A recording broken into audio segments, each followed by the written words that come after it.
We're told that a mother's love is the most natural thing in the world, that it blooms instantly, unconditionally, the moment you hold your child. Fairy tales promise us that maternal instinct is written into our very bones, an ancient magic that transforms every woman into exactly what her baby needs.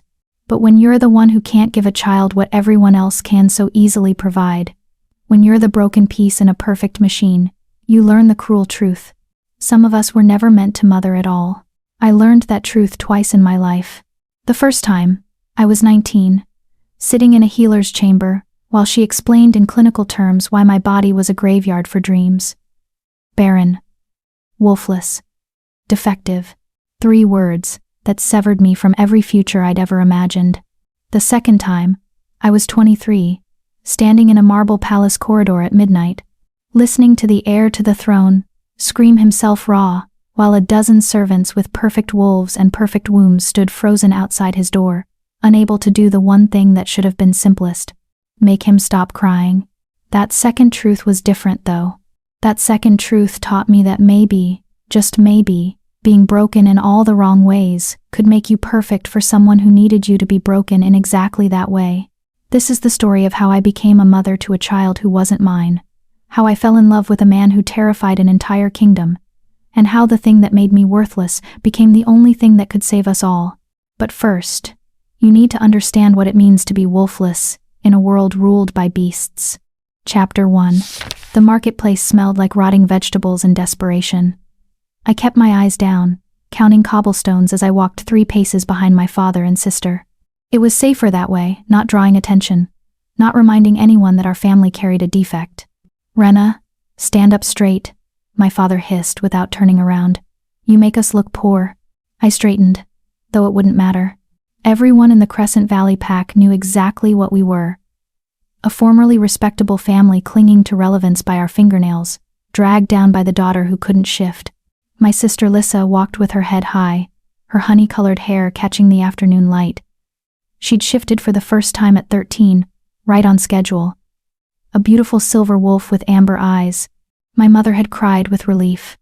I'd smiled and congratulated her, then gone to my room and stared at the ceiling until dawn, waiting for something inside me to break open that never did. That was 10 years ago. I was 23 now, and still nothing. No wolf, no shift, no future. "There he is," my father muttered, his shoulders tensing. "Remember, let me do the talking." Ahead, standing beneath the awning of the tax collector's office, was Beta Cornelius. He was a thick-shouldered man with iron-gray hair, and the kind of face that had forgotten how to smile decades ago. He collected taxes for the royal family, but everyone knew his real job. He collected debts, and my family owed the crown more than we could ever repay. "Thaddeus," Beta Cornelius said, not bothering with pleasantries. His eyes swept over my father, then Lissa, then landed on me. They stayed there, calculating. "You're 3 months behind." "I know," my father said quickly. "The harvest was poor, and with the new tariffs—" "I don't care about your harvest," Beta Cornelius cut him off. "The king doesn't accept excuses, he accepts payment." My father's jaw worked. Beside him, Lissa pressed closer, and I saw her hand slip into his. A united front. Father and favorite daughter. I stood alone, 3 paces back. "I need more time," my father said, and I heard something crack in his voice. "Pride, maybe. Just another month. I can." "You can't." Beta Cornelius's tone was final. Then his eyes slid back to me. "But there might be another way to settle your debt." My stomach dropped. "The palace has a need," he continued, his gaze never leaving my face. "A specific need. Someone expendable, someone who won't be missed if things go badly." "What kind of need?" my father asked, too quickly, hope and horror mixing in his voice. Beta Cornelius smiled, and it was the cruelest thing I'd ever seen. "The Alpha King's son cries. Day and night, endlessly. No one can soothe him. The wet nurses have failed. The healers have failed. His mother." He paused, choosing his words carefully. "The queen is indisposed, the king is. Frustrated." "What does that have to do with?" Lissa started, but Beta Cornelius talked over her. "The king has requested servants. Women who can tend to the child. Care for him. His smile widened. Calm him. There was something ugly in the way he said calm, something that made my skin crawl. Rena could do that, my father said immediately, before I could even process what was happening. She's good with children. Patient, gentle. Lissa's head whipped toward him. Father. She'd be perfect, he continued, his voice gaining strength now that he'd found his lifeline. And well, she won't be missed here. No prospects, no Wolf. This could be good for her. Purposeful work in the palace.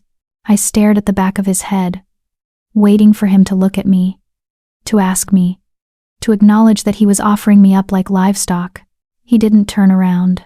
Interesting, Beta Cornelius said slowly. And you'd be willing to send her, knowing the risks? What risks?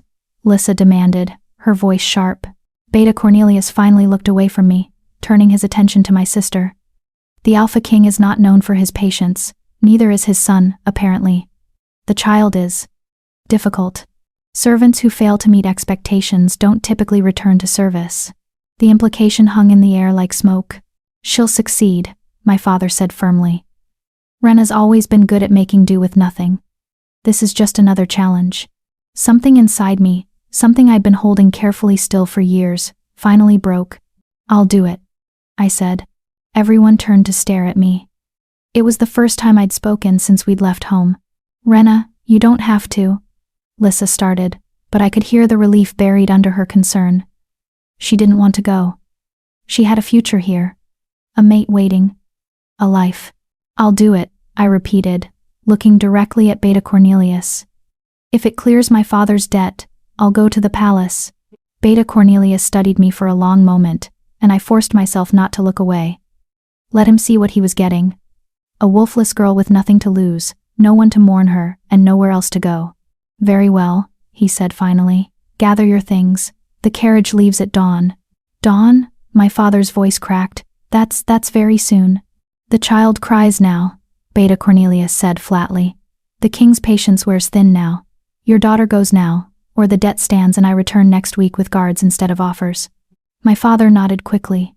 Of course. Yes. Rena will be ready. Beta Cornelius handed him a slip of paper. Paid in full, contingent on her service. If she runs, if she fails to report, the debt returns with interest. Then he looked at me one last time. The palace is beautiful, girl. Marble columns, golden chandeliers, gardens that bloom year-round. His smile returned, cold and sharp. Don't let the beauty fool you. The Alpha King didn't build his throne on kindness. He walked away, his boots clicking against the cobblestones. For a moment, none of us moved. Then my father turned, and finally looked at me. You're doing the right thing, he said. For the family. Not for you. For the family. I know, I said quietly. Lissa reached out, touched my arm. Rena, I'm sorry. If there was another way. There isn't, I cut her off gently. It's fine. Really. It wasn't fine. But it was true. And truth was the only currency I had left. We walked home in silence. I packed my belongings into a small trunk, 3 dresses, a hairbrush, the book of folktales my mother had given me before she died. Everything I owned fit easily into one container. That night, I didn't sleep. I sat by my window and watched the moon track across the sky. And I told myself stories the way I always did when reality became too sharp to bear. I told myself this was an adventure. I told myself the palace would be beautiful. I told myself that maybe, somehow, caring for a crying child would give me the purpose I'd never found anywhere else. But underneath all those stories, in the deepest part of myself I never let anyone see, I knew the truth. I was being sent to the palace the same way you'd send a sacrifice to a dragon, with hope that I'd be enough to satisfy its hunger, and acceptance that I probably wouldn't be. The carriage arrived at dawn, black and unmarked. I climbed inside without looking back at the house where I'd grown up, where my father and sister still slept soundly now that their problem had been solved. As we rolled through the gates of Crescent Valley and toward the capital, I pressed my hand against the cool window glass and whispered the only prayer I had left. Let me be useful. Let me matter. Even if it's only for a little while. The child was crying before I even reached the palace. I could hear him through the carriage walls as we approached a high, desperate wail that seemed to echo off the marble facades and golden spires. The sound was wrong somehow, not just sad but anguished, as if the boy was crying for something far deeper than hunger or discomfort. The driver didn't speak to me during the entire journey, and he didn't speak now as the carriage stopped. He simply opened the door and gestured for me to get out. The palace was exactly as Beta Cornelius had described. Beautiful beyond reason. White marble columns stretched toward a cloudless sky. Fountains sparkled in manicured gardens. Everything gleamed with wealth and power. And somewhere inside, a child screamed. A woman in a severe gray dress was waiting at the servants' entrance. She looked me up and down with the kind of expression you'd use to assess spoiled meat. "The Wolfless girl?" she asked. "Yes, ma'am. Come." She didn't introduce herself, didn't offer pleasantries. She simply turned and walked, expecting me to follow. I did, my small trunk clutched in both hands. The palace interior was even more magnificent than the exterior soaring ceilings, paintings in golden frames, chandeliers dripping with crystal. But we didn't linger in the beautiful parts. The woman led me down a series of increasingly narrow staircases until we were deep in the palace underbelly. The servants' quarters. Here, the marble gave way to plain stone. The chandeliers became simple oil lamps. The beauty was stripped away, revealing the bones beneath. "You'll sleep here," the woman said, opening a door to a tiny room with a cot and a wash basin. "You'll work in the nursery wing." The child cries. "You make him stop. Those are your only instructions." "What's his name?" I asked. She stared at me. "Does it matter? I'd like to know what to call him." For a moment, I thought she wouldn't answer. Then, "Samuel. The prince's name is Samuel. And his mother, dead." The woman cut me off. "Died in childbirth 3 months ago. The king doesn't speak of it. Neither should you." 3 months. The baby had been crying for 3 months. "You start now," the woman continued. "Strip. Wash. Put on a clean uniform. Report to the nursery wing in 15 minutes. She left before I could respond. The door clicking shut behind her. I stood alone in the tiny stone room, still holding my trunk, listening to Prince Samuel's cries echo through the walls. Then I set down the trunk, stripped off my traveling clothes, and washed myself in the cold water from the basin. I put on the gray servant's uniform that had been laid out on the cot. I braided my hair tightly against my skull, and I went to meet the child who would change everything. Chapter 2. The Beast in the Nursery. The nursery wing was chaos, dressed in silk and gold. I could hear the screaming before I even turned the corner. Prince Samuel's cries had intensified, if that was even possible, rising and falling in waves of pure distress. But worse than the crying was the sound of frantic voices, servants snapping at each other in harsh whispers, footsteps pacing back and forth. Back and forth. The woman in gray, I still didn't know her name, led me down a corridor lined with portraits of stern-faced royals. Their painted eyes seemed to follow me, judging. At the end of the hall, massive oak doors stood open, and inside I could see movement, shadows passing back and forth across lamplight. "Wait here," the woman ordered, then disappeared through the doors. I stood in the corridor, alone except for the portraits and the crying, and felt my heart hammering against my ribs. This was real now. Whatever happened next would determine whether I lived or died, whether my family's debt stayed paid or came crashing back down on them, whether I finally mattered to someone. The woman returned, her face even more pinched than before. "The king wants to see you first." My stomach dropped. "The king?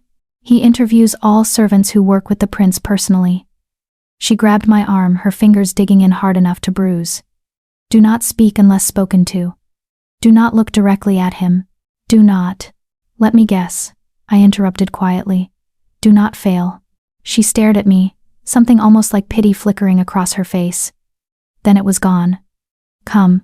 She pulled me through the doors into a receiving chamber that was all dark wood and darker shadows. Candles burned in wall sconces, but they seemed to create more darkness than light. The crying was louder here. There must have been a connecting door to the actual nursery, and with it came other sounds, whimpering, pleading. A woman in a stained uniform stumbled past us, tears streaming down her face. I tried. She was sobbing. I tried everything. I swear. Get out, a voice said from the shadows. Deep. Cold. Absolute. The woman fled. My escort's grip on my arm tightened. She pulled me forward, into the center of the room, then stepped back quickly, leaving me alone in the candlelight. Another one, the voice said, and now I could see him. The Alpha King sat in a high-backed chair near the fireplace, one leg crossed over the other, completely still. He was younger than I'd expected, perhaps 30, though it was hard to tell in the flickering light. Dark hair, dark eyes, a face that might have been handsome if it held any warmth at all. But there was nothing warm about him. He radiated cold power the way a forge radiates heat. And his eyes, when they fixed on me, were utterly empty. Wolfless, he observed, not a question. Expendable. I said nothing. The woman had told me not to speak unless spoken to, but that wasn't really a question either. It was a statement of fact. The king stood, and I understood immediately why an entire kingdom feared him. He wasn't particularly tall or broad, but he moved with the lethal grace of a predator. Every step was deliberate. Every movement contained violence waiting to be released. He circled me slowly, studying. My son has been crying for 3 months. 13 wet nurses, 8 healers, and 27 servants have failed to soothe him. Most lasted less than a week before they begged to be released from service. He stopped directly in front of me, close enough that I could smell leather and smoke and something darker underneath. The last one, he continued, his voice dropping lower, lasted 4 hours before she snapped and shook him. I had to remove her myself. The implication was clear. Remove wasn't a euphemism for dismiss. My patience is gone, he said flatly. My son needs someone who can calm him. I don't care how you do it. Singing, stories, whatever wolfless talents you might possess, but you will make him stop crying, or you will leave this palace the same way the last failure did. Finally, a direct statement I could respond to. I understand, Your Majesty. Do you? He tilted his head, studying my face. You're afraid. I can see it in how you hold yourself, hear it in your breathing. But you came anyway. Why? The question caught me off guard. I hesitated, trying to find the right answer, the safe answer. The truth, he said sharply. I can smell a lie. Of course he could. Alpha wolves always could. My family owed a debt, I said quietly. This service clears it. I came because I had nowhere else to go and nothing else to offer. Something flickered in his empty eyes. Not warmth, exactly, but recognition maybe. At least you're honest. That's more than most servants manage. He stepped back, waving a hand dismissively. The nursery is through that door. You'll find my son in the cradle by the window. Do whatever you need to do. I'll return in an hour. An hour? I couldn't help asking. To evaluate, to see if you're still alive, he corrected coldly. Then he walked past me toward the main doors, his footsteps echoing on the marble floor. He paused at the threshold, not turning back. One more thing. My son is unusual. Don't be alarmed by what you see. And don't run. Runners don't make it past the guards. Then he was gone. The doors closing behind him with a sound like a coffin lid sealing shut. I stood alone in the receiving chamber, the crying louder now, pulling at something deep in my chest. The woman in gray had vanished too, apparently I was on my own. I walked to the connecting door, put my hand on the handle, and took a breath. Then I opened it and stepped into the nursery. The room was beautiful in a way that made my throat tight. A massive cradle carved from dark wood sat beneath an arched window, draped in the finest linens. Toys lay scattered across a plush carpet, wooden horses, stuffed bears, silk balls. A rocking chair sat empty by the fireplace. Everything a child could possibly need or want. Everything except someone to hold him. Prince Samuel was in the cradle, and he was screaming with the kind of desperation that meant he'd been screaming for so long he'd forgotten any other way to be. His little face was red and swollen, his body rigid with distress. I approached slowly, carefully, and looked down at him. The king had said not to be alarmed. Now I understood why. Prince Samuel was shifting. Not fully, he was only 3 months old, far too young for a first shift. But parts of him flickered between human and wolf. His tiny hands would sprout claws for a moment, then snap back. His eyes flashed golden, then brown, then golden again. Fur rippled across his skin and disappeared. His cries would turn into small growls, then back to wails. He was caught between forms, unable to settle into either one. No wonder he was screaming. No wonder no one could soothe him. His own body was tearing him apart from the inside. "Oh," I whispered, and something in my chest cracked open. "Oh, you poor thing." I'd spent my entire life being told I was broken because I couldn't shift. But this baby was breaking because he was shifting too much, too young, too uncontrolled. We were opposite sides of the same cursed coin. Without thinking, I reached into the cradle and lifted him out. He was heavier than I expected, solid and real. His little body was burning hot, the fever that came with shifting, and he screamed directly into my face, his breath smelling like milk and misery. "I know," I told him softly, holding him against my chest. "I know it hurts. I know you're scared." His claws dug into my shoulder through the uniform, drawing blood. I didn't flinch. "Everyone wants you to be something," I continued, starting to rock back and forth instinctively. "They want you to be the perfect prince, the perfect heir. They want you to shift on command, to be strong and controlled and everything they need you to be." His cries hitched, not stopping but maybe listening. "But you can't do that yet," I whispered. "You're just a baby. You're just learning what your body can do, and it's too much, isn't it? It's all too much." I carried him to the rocking chair and sat down, still holding him tight against my chest. His shifting was slowing slightly, the flickers between forms coming less frequently. Or maybe I was imagining it. "I can't shift at all," I told him, my voice barely audible over his cries. "Never could. Everyone said I was broken, worthless, not a real wolf. And maybe they're right. Maybe I am broken." His eyes, currently human and brown, fixed on my face. Still crying, but watching me now. "But you know what?" I continued, rocking steadily. "Maybe being broken is exactly what you need right now. Because I'm not going to try to make you shift. I'm not going to try to make you stop. I'm just going to sit here with you while you figure it all out." And then, because I didn't know what else to do, because stories had always been my escape and my salvation, I started to talk. "Once upon a time," I said softly, "there was a kingdom made entirely of glass. Everything in it was transparent. The houses, the streets, even the people. Everyone could see everyone else's thoughts and feelings, all the time. There was nowhere to hide. It was a story my mother used to tell me when I was small and couldn't sleep. A story about a glass girl who was so fragile everyone thought she'd break, until the day the kingdom needed someone who could see the truth that everyone else was too afraid to look at." Prince Samuel's cries began to quiet, not stopping completely, but shifting from screams to whimpers. His body was still hot, still flickering occasionally, but less violently now. I kept talking, kept rocking, kept holding him like he was precious instead of cursed. The glass girl walked through the transparent streets, and she saw all the lies people told themselves. She saw the king who pretended to be brave but was terrified. She saw the warriors who pretended to be strong but were broken. She saw the mothers who pretended to love their children but secretly wished they'd never been born. My voice caught on that last part, thinking of my own father, but I pushed through. And do you know what the glass girl did? She didn't judge them. She didn't try to fix them. She just saw them, really saw them, and she said, "You don't have to pretend with me. I'm too broken to judge anyone." Prince Samuel had stopped crying. He was staring up at me with wide brown eyes, human now, fully human, his tiny hand gripping my finger with surprising strength. His body was still warm but no longer burning.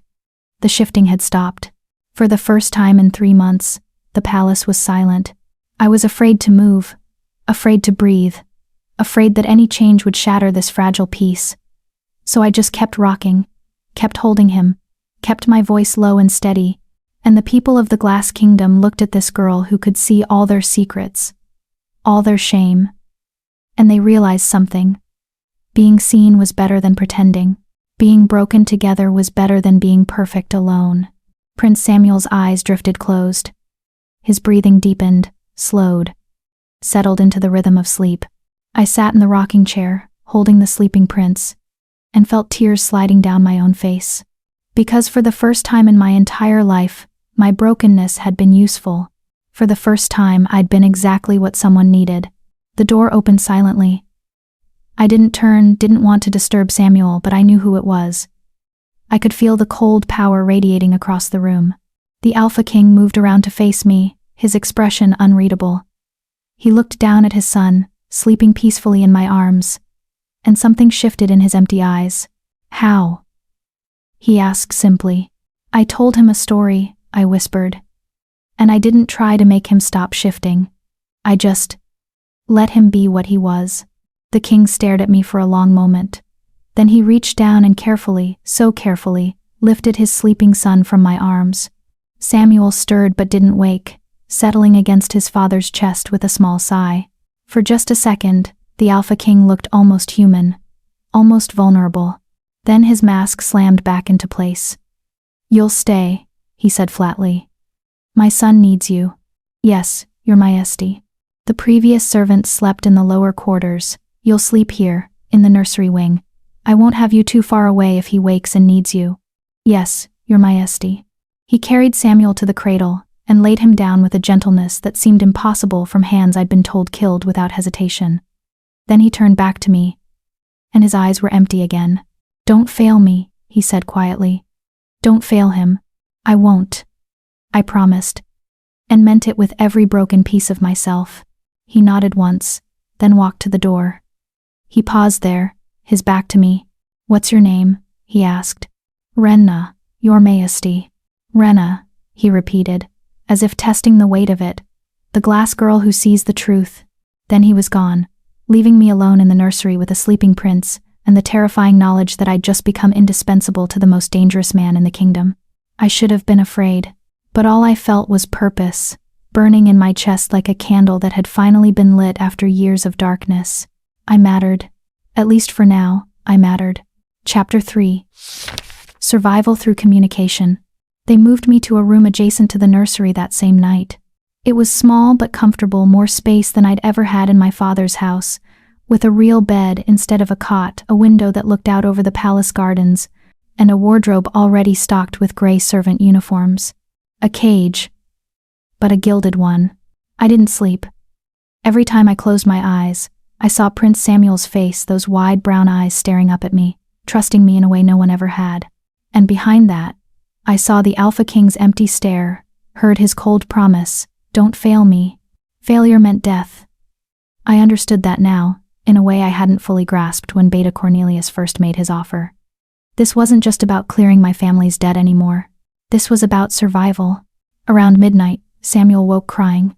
I was out of bed and in the nursery before any other servant could respond, lifting him from his cradle before his cries could build into those terrible screams. He was shifting again, not as violently as before, but his tiny hands flickered with claws and his eyes flashed gold. "I'm here," I whispered, holding him close. "I've got you."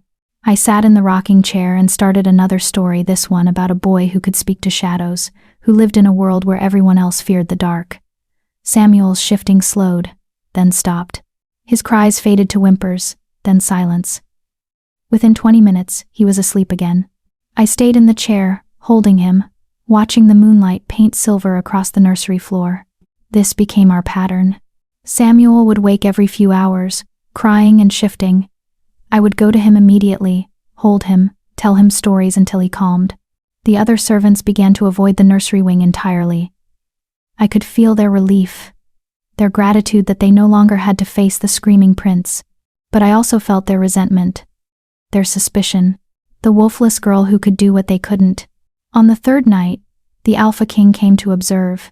I didn't hear him enter, he moved with the silence of a predator, but I felt him.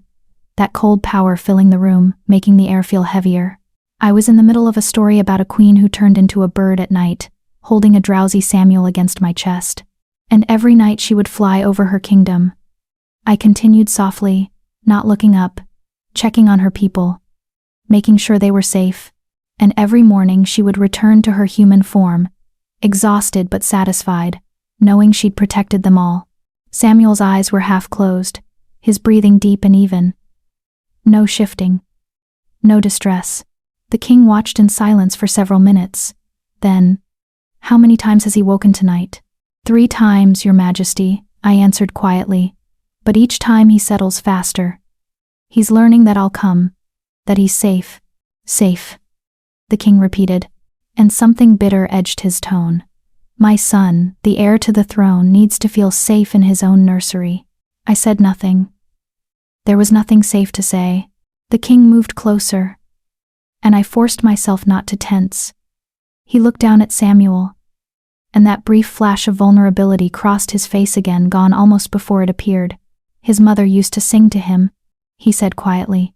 "When she was pregnant, she would sit by the window and sing old lullabies. The healers said he could hear her voice, that he would move in the womb whenever she sang." This was the most he'd spoken about the dead queen. I held very still, afraid that any response would make him stop. "She died the night he was born," the king continued, his voice flat now, empty, hemorrhaged. "The healers couldn't stop it. I held her while she bled out, and all she could say was, 'Protect him, protect our son.'" He paused. "I've killed enemies with my bare hands. I've conquered territories and crushed rebellions, but I couldn't protect her. And I can't even comfort my own child." The admission hung in the air between us, raw and terrible.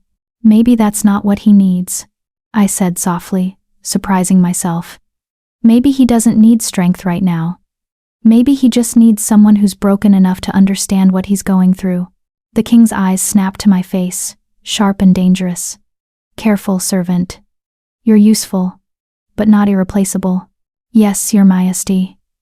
I dropped my gaze immediately. "I apologize." But he didn't leave.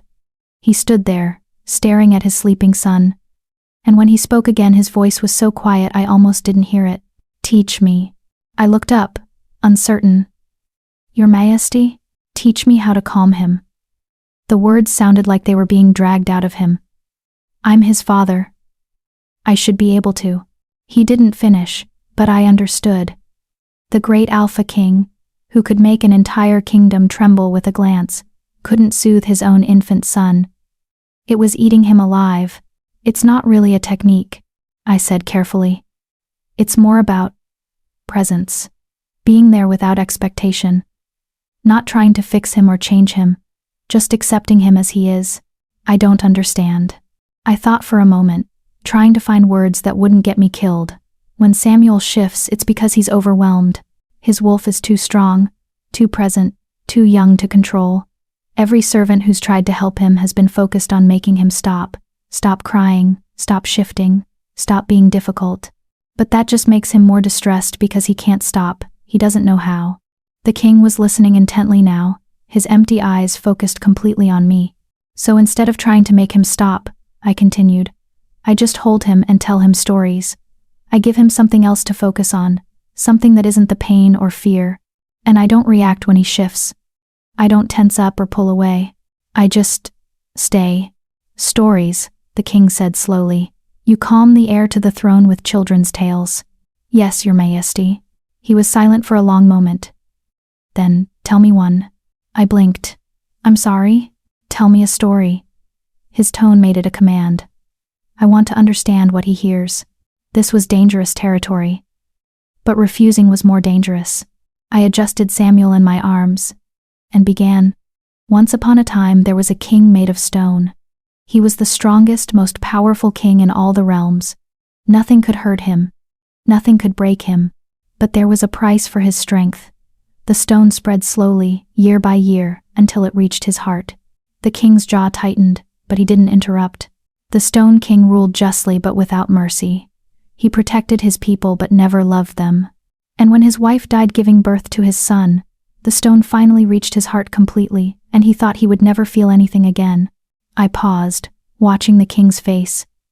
His expression was unreadable, but something flickered in those empty eyes. "But then something strange happened," I continued softly. "His son was born with magic, wild, uncontrolled magic that hurt the baby every time it emerged.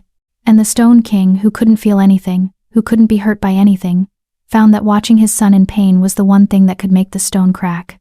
Samuel stirred against my chest but didn't wake. The king stood utterly still. "So, the Stone King had a choice," I said. He could seal the cracks, make himself harder, stronger, more untouchable. Or he could let them widen, let himself break open, let himself feel again even though it would hurt, even though being soft meant being vulnerable. Even though love was the most dangerous magic of all. I stopped there, letting the story hang unfinished. The king stared at me for a long, terrible moment. Then he turned and walked toward the door. "Your Majesty?" I called softly. He paused, not looking back. "Which did he choose?" I asked. "The Stone King? Did he let himself break?" "You're the storyteller," he said coldly. "You tell me." Then he was gone. I sat in the rocking chair, holding the sleeping prince, and wondered if I'd just signed my own death warrant by telling the Alpha King a story about himself. But 3 hours later, when Samuel woke crying again, the king returned. He didn't announce himself. He simply appeared in the nursery doorway, watching as I lifted Samuel from the cradle. "May I?" he asked, and the question was so unexpected I almost dropped the baby. "Of course, Your Majesty." He crossed the room and held out his arms. I transferred Samuel carefully, watching as the king held his son for the first time without fear or frustration. Samuel whimpered, starting to shift, and I saw the king's arms tense, his instinct to control, to force the shifting to stop. "Don't fight it," I said softly. "Just hold him. Let him feel that you're not afraid." The king's eyes met mine over Samuel's head, and for just a second, I saw past the emptiness to something raw underneath. Fear. Grief. Love that hurt too much to acknowledge. Then he looked down at his son and began to speak. "Your mother had a voice like honey and sunshine," he said quietly. "She sang constantly, it drove the court advisors mad. They said a queen should be dignified, reserved.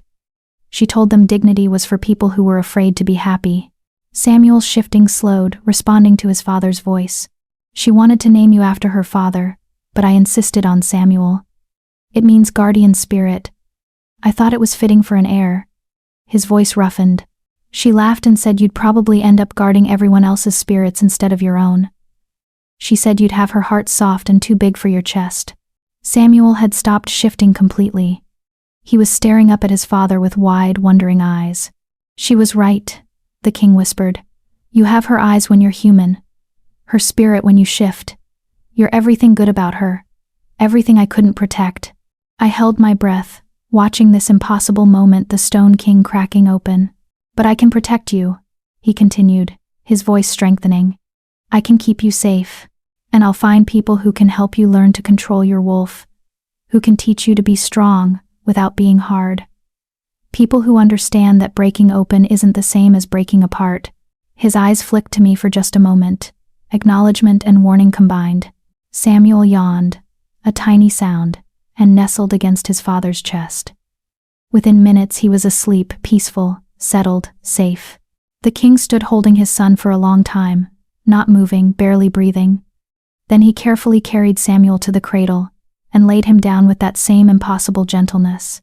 When he turned back to me, his mask was firmly in place again. But something had shifted. Some tiny crack in the stone that hadn't been there before. "You'll continue his care," he said formally. "But I'll come every night. I want to learn." "Yes, Your Majesty." He walked to the door, then paused. "Rena." "Your Majesty?" "The Stone King," he said quietly. "In your story, I think he chose to break. Because living without feeling anything at all isn't really living, it's just existing. And his son deserved a father who was alive." Then he left, and I was alone with the sleeping prince, and the terrifying knowledge that the most dangerous man in the kingdom had just trusted me with his greatest vulnerability. His capacity to love, his capacity to break. Over the following weeks, a routine developed. The king came to the nursery every night, usually around midnight. He would sit in the second rocking chair, one that appeared suddenly after the third night, and I would teach him how to hold Samuel, how to recognize the signs before the shifting started, how to tell stories that would distract and soothe. He was a terrible storyteller at first, too formal, too rigid, every tale turning into a military strategy or historical lecture. But gradually, slowly, he learned to soften his voice, to let imagination replace fact. And Samuel began to recognize his father not as the cold king who ruled the realm, but as the man who came in the darkness to hold him, and tell him badly constructed stories about warrior wolves and enchanted forests. The shifting didn't stop completely. Samuel was still too young, his wolf still too powerful and unpredictable. But the episodes became less frequent, less violent. He was learning control, one night at a time. And I was learning something too. I was learning that the Alpha King wasn't just stone and cold power. He was a man who'd lost everything that mattered and built walls so high and thick that nothing could hurt him again. But his son had found a crack in those walls, and now light was bleeding through. It should have stayed professional. It should have remained servant and king, nothing more. But on the night everything changed. I broke the first rule of survival. I forgot to be afraid. Chapter 4. Gradual intimacy through shared purpose. It happened on a night when the moon was full, and the entire palace felt restless. I'd been caring for Samuel for almost 2 months now, and the change in him was remarkable. He still shifted, probably would until he was old enough to fully control his wolf, but the episodes were brief now, manageable. He smiled more. Laughed sometimes, a sound like bells that made even the stern-faced servants pause in the corridors. The king had noticed too. He spent more time in the nursery now, not just the midnight visits but early mornings before court, stolen moments in the afternoon between diplomatic meetings. He'd started bringing books, ancient texts about wolf magic, histories of shifters who'd transformed too young, medical journals detailing infant development. We read them together while Samuel napped, our heads bent over yellowed pages, discussing theories and possibilities in hushed voices so as not to wake the baby. It was during one of these sessions that I made my mistake. "This passage," I said, pointing to a section about generational magic, "suggests that early shifting might actually be a sign of stronger wolf lineage. That Samuel's power isn't a curse, it's just too much, too soon." The king leaned closer to read, and I caught his scent, leather and pine, and something uniquely him. My pulse quickened, and I forced myself to focus on the text. "Stronger lineage," he murmured. "That would make sense. His mother's bloodline was pure alpha, going back 7 generations. And mine." He paused, something dark crossing his face. "Mine is complicated." I waited, knowing better than to push. The king shared information in his own time, at his own pace. "My father was a tyrant," he said finally, his voice flat. "Cruel, paranoid, violent. He killed his own brother for imagined treason, executed servants for minor failures, ruled through terror." His jaw tightened. "When I took the throne, I swore I would be different, strong but just, feared but not hated. And you succeeded," I said quietly. He laughed, but there was no humor in it. "Did I? I'm still feared. Still cold. The only difference is, I kill quickly instead of drawing it out. That's not exactly a moral victory. You're here," I pointed out, "learning to comfort your son. That's not something a tyrant would do." He turned to look at me then, really look at me, and I felt pinned by the intensity of his gaze. "You're not afraid of me." It wasn't a question, but I answered anyway. "No, Your Majesty. I'm not." "Why?" I considered the question carefully. "Because I've seen you with Samuel. I've seen how gentle you can be when you think no one's watching. And because..." I hesitated, then pushed forward. "Because I think your cruelty is a costume you wear, not who you actually are underneath." The silence that followed was deafening. I'd gone too far, spoken too freely, forgotten my place. Then the king did something that shocked me completely. He smiled. It was small, barely there, and gone almost immediately, but it had been real. "A costume," he repeated. "That's an interesting way to describe it." I shouldn't have. "No," he interrupted. "You should have. Everyone else is too terrified to tell me the truth. They say what they think I want to hear, or they say nothing at all." He leaned back in his chair, studying me. "But you're different. You tell me stories about stone kings who need to learn to break. You look me in the eye. You treat me like a person?"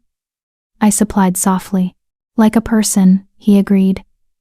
"It's been a long time since anyone did that." Samuel stirred in his cradle, making small sleeping sounds. We both turned to look at him, and the tension in the air shifted into something softer. "He's getting bigger," the king said, and there was pride in his voice now. Stronger. Because of you. Because of both of us, I corrected. You've been here every night. Learning, trying. That matters more than you know.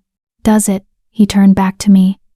Some nights, I wonder if he'd be better off if I just left his care entirely to you. If my presence does more harm than good. That's not true. How do you know? Because he reaches for you, I said simply. When you walk into the room, his whole face lights up. He knows you're his father. He loves you. Even when you don't know how to love yourself. The king stared at me for a long moment, something unreadable in his expression.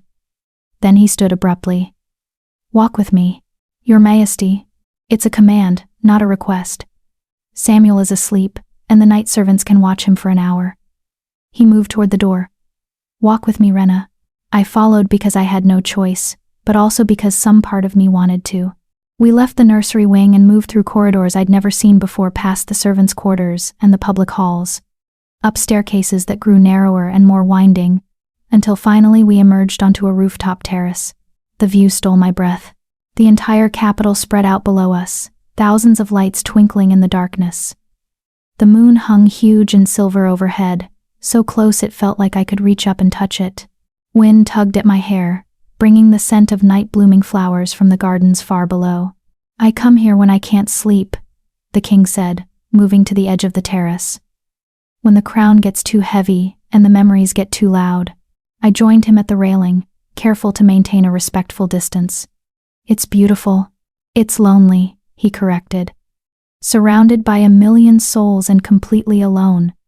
He glanced at me. You understand that, don't you? Being surrounded by people but fundamentally separate from them. Yes, I admitted. Being wolfless means you're always outside the pack. You can see them, hear them, even live among them. But you're never truly one of them. And does that hurt, the separation? I thought about lying, giving him the easy answer. But he'd asked for truth, and something in me wanted to give it to him. Every day, I whispered. It hurts every single day. Watching my sister shift for the first time. Seeing the pride in my father's eyes, pride that was never for me. Hearing the pack run at night, and knowing I'd never join them. Yes, it hurts. But you survived it. I survived it, I agreed. Though I'm not sure that's the same as living. The king turned to face me fully, leaning back against the railing. That's what you said before. That existing isn't the same as living. That the Stone King had to choose to break open or he'd just be going through motions. Yes. So how do you choose to live instead of just exist? The question sounded genuinely curious, not rhetorical. How do you break open when everything in you is screaming to stay protected? I looked up at him, at this powerful, dangerous, broken man who ruled a kingdom but couldn't figure out how to let himself feel, and spoke the truest thing I knew. You find something that matters more than your fear. Something worth breaking for. His eyes held mine. And in that moment, something shifted between us. Something dangerous and electric, and completely inappropriate for a king and a servant. Like what? He asked, his voice dropping lower. Like a child who needs you, I said softly. Like a son who deserves a father who's whole, not just pieces held together by duty. He stepped closer. And I should have stepped back. Should have remembered my place. Remembered that this man could kill me with a thought. That servants who overstepped didn't survive. But I didn't move. What if it's not just the child? He asked quietly. What if there's something else worth breaking for? My heart hammered against my ribs. Your Majesty. Jacob, he interrupted. My name is Jacob. And when we're alone, when there's no crown and no title, I want you to use it. That's not appropriate. I don't care. He reached up, and I thought he might touch my face, but his hand stopped just short. For 2 months, you've treated me like a person instead of a king. You've told me stories that see straight through my armor. You've shown me how to be gentle when I thought I'd forgotten how. And now I come to the nursery not just to see my son, but to see you. You're grieving, I said desperately, trying to find solid ground. You lost your wife, and I'm just convenient. Someone safe to feel things for because I can't reject you, can't leave. Stop, he said sharply. Then softer. Just stop, Rena. I know the difference between grief and this. Whatever this is, This can't be anything, I insisted, even as every part of me wanted to lean into his almost touch. I'm a servant, Wolfless. Nothing. You're the Alpha King. This isn't it can't. Why not? He challenged. Because of propriety? Because of what people will say? I'm the king. I make the rules. No, I said quietly. Because I'm not her. I'm not the queen you lost. I can't replace what she gave you, and I won't be a shadow you try to fill with someone else's ghost. Something flickered in his eyes, surprise maybe. Respect. You're right, he said finally. You're nothing like her. She was sunshine and laughter and everything light. Your shadows and stories and seeing the truth that everyone else is too afraid to look at. He lowered his hand, but didn't step back. I don't want you to be her. I want you to be you. Why? The question escaped before I could stop it. Because you understand what it means to be broken, he said simply. Because you don't try to fix me or change me or make me into something easier to love. You just see me, the real me, underneath the crown and the cruelty. And you're not afraid of what you see. I should have said something wise, something that would deflate this dangerous tension. Instead, I asked, what do you see when you look at me? He smiled again, that rare, genuine expression that transformed his entire face. I see someone who tells stories to crying babies and breaks through stone with nothing but honesty. I see someone who thinks being broken makes them worthless, when really it makes them the strongest person I've ever met. I see someone who doesn't realize that every night, I've been walking to the nursery earlier and earlier, hoping to steal a few more minutes of conversation before Samuel wakes. My breath caught. Jacob. The door to the terrace burst open, and we both spun around. A guard stood there, breathing hard, his face pale. Your Majesty, he gasped. The prince, he's shifting uncontrollably. The servants can't calm him. He's asking for. The guard's eyes flickered to me. He's crying for the glass girl. We ran. Down the winding stairs, through the corridors, my heart pounding with fear and something else, the echo of Jacob's words, the weight of what had almost happened on that rooftop. But all of that disappeared when we burst into the nursery, and I heard Samuel's screams. He was in his cradle, shifting so rapidly it was almost seizure-like, fur to skin to fur, claws to fingers to claws, his little body contorting in ways that looked agonizing. 3 servants stood helplessly nearby, wringing their hands. I pushed past them and lifted Samuel into my arms, and the moment I did, some of the violent shifting slowed, not stopped, but eased. I've got you, I whispered, holding him close even as his claws dug into my shoulders. I'm here, sweet boy. I'm here. Jacob appeared beside me, his hand on Samuel's head, his voice joining mine. We're both here, son. You're safe. You're loved. And slowly, so slowly, Samuel's shifting stabilized.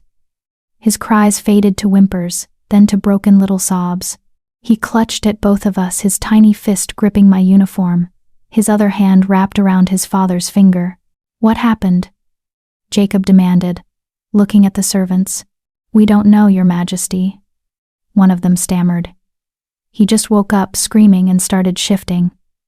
We tried everything, but he wouldn't calm. He kept saying glass, glass. We didn't understand what he meant. The glass girl. My story. He'd been calling for me. Jacob's eyes met mine over Samuel's head, and in them I saw understanding. Saw the moment he realized that his son had bonded to me as deeply as he was beginning to bond to his father. That we'd become a unit. The 3 of us. Broken pieces that somehow fit together better than any whole person ever could. Everyone out, Jacob said quietly. Now. The servants fled. We stood in the nursery, king, servant, and prince, and I felt the weight of what was happening. What had already happened.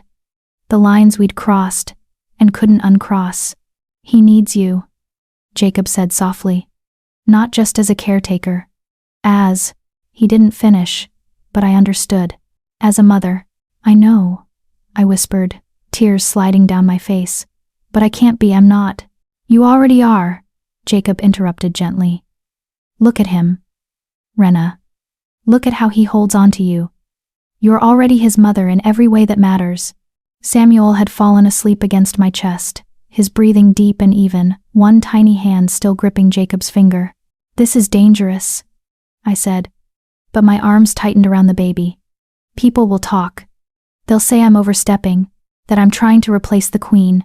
"Let them talk," Jacob said fiercely. "My son needs you. I need you.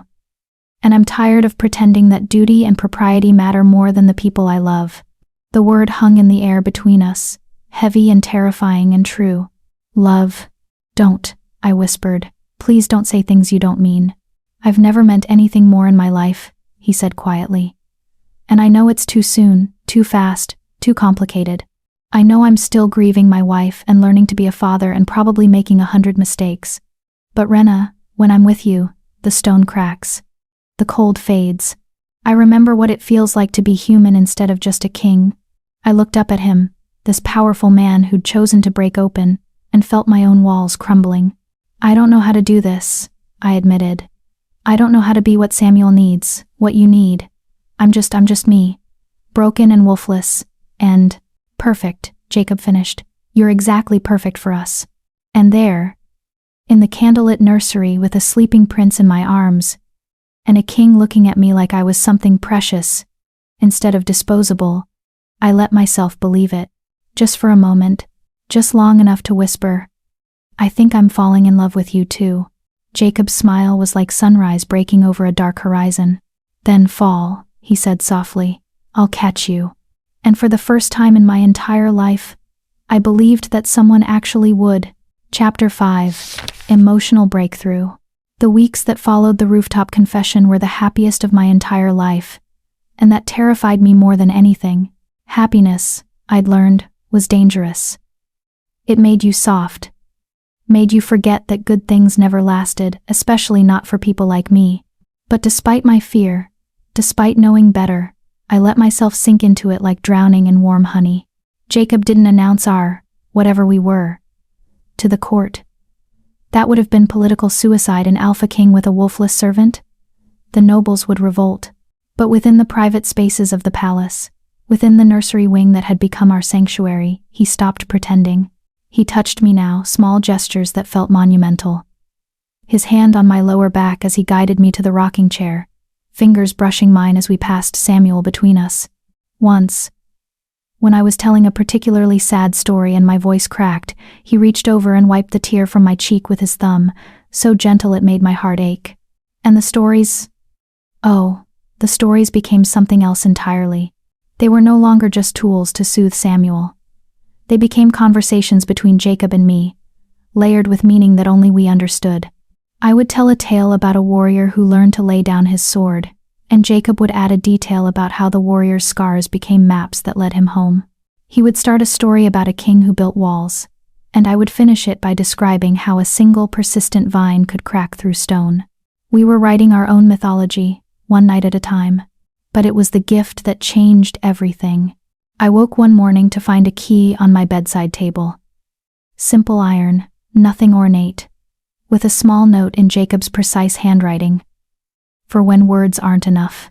I'd learned the palace well enough by now to know where the key led to the royal library, a massive chamber 3 floors below the throne room that housed thousands of texts from across the kingdom's history. Only nobility and scholars were allowed entry. Servants definitely were not. But that night, after Samuel was asleep and the palace had settled into quiet, I slipped down the empty corridors and used the key. The library stole my breath. Floor-to-ceiling shelves stretched toward a vaulted ceiling painted with constellations. Ladders on rolling tracks provided access to the highest shelves. Reading nooks with plush chairs were tucked into alcoves. Tables scattered throughout held candelabras already lit, as if expecting me. And on the central table, arranged carefully, were books, dozens of them. All about wolves, magic, shifting, and I realized as I examined them closer about rare cases of late bloomers, people who'd shifted for the first time in their 20s, their 30s, even their 40s. Hope and fear warred in my chest. I had the scholars pull everything they could find. Jacob's voice came from behind me. I turned to find him leaning against a bookshelf, watching me with an expression I couldn't quite read. About wolves who manifested late, about different types of magic, he hesitated. About the possibility that you're not broken, just different. I stared at him, unable to speak.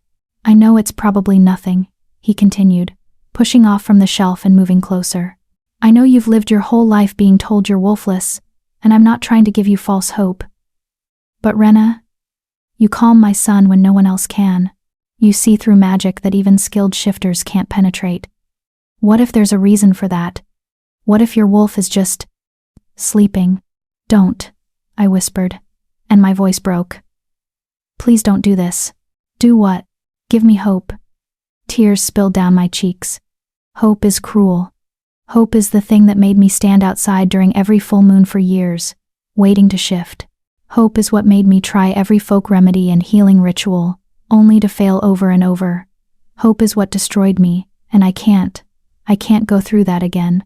Jacob closed the distance between us and cupped my face in his hands, his thumbs wiping away my tears. Then don't call it hope, call it curiosity. Call it research. Call it anything you want. But Rena, you deserve to know the truth about yourself, even if that truth is just confirmation of what you already believe. And what if I read all these books and find out I really am just defective? I asked, my voice raw. What if there's no hidden magic, no sleeping wolf, just nothing? Then you're still the woman who saved my son, he said fiercely. Still the person who taught me how to break open without breaking apart. Still the one He stopped, swallowed hard. Still exactly who you've always been. The wolf or lack of one doesn't change that. I wanted to believe him. God, I wanted to believe him so badly. I'm afraid, I admitted. I know. He pressed his forehead against mine, and the intimacy of the gesture made my breath catch. But you don't have to do this alone. We'll read together, research together, and whatever we find or don't find, we'll face it together. Why? The question came out broken. Why do you care so much? I'm just a servant. Just stop, he interrupted. Stop diminishing yourself. You're not just anything. He pulled back to look at me directly. You want to know why I care? Because for the first time since my wife died, I feel alive instead of just existing. Because my son laughs now, and it's because of you. Because when I'm with you, the weight of the crown disappears and I'm just Jacob. Just a man who's falling in love with a woman who tells stories that crack through stone. Jacob. And because, he continued, his voice dropping to barely a whisper, every time I think about a future, you're in it. You and Samuel and me. And it doesn't matter that it's impossible or improper or politically disastrous. It just matters that it's true. I kissed him. I didn't think about it, didn't plan it, didn't consider the consequences. I just rose up on my toes and pressed my lips to his, and the world condensed to that single point of contact. He went very still for a heartbeat. Then his arms wrapped around me and he kissed me back with an intensity that made my knees weak. This wasn't gentle or tentative. This was desperate, hungry, like we were both drowning and each other was air. When we finally broke apart, both breathing hard, Jacob's eyes had gone dark and fierce. Rena, I know it's wrong, I said quickly. I know we can't, that this can't be. Will you marry me? The world stopped. I stared at him, certain I'd misheard. What? Will you marry me? He repeated, and there was nothing uncertain in his voice now. Nothing hesitant. Not immediately, not publicly, not yet. But will you promise yourself to me? Will you let me court you properly, show the kingdom that you're not just a servant but someone worthy of respect? Will you let me find a way to make this work? You're insane, I whispered. The nobles will never accept it. The court will revolt. Your advisors can learn to accept it or find new positions. He finished firmly. I've spent my entire life doing what's expected. What's proper? What's politically advantageous? I married for alliance, ruled with calculated distance, built walls so high nothing could touch me. And it made me into exactly what I swore I'd never become, my father. Cold, hard, alone. He took my hands in his, and I felt them trembling slightly. You make me better, he said quietly. You and Samuel both.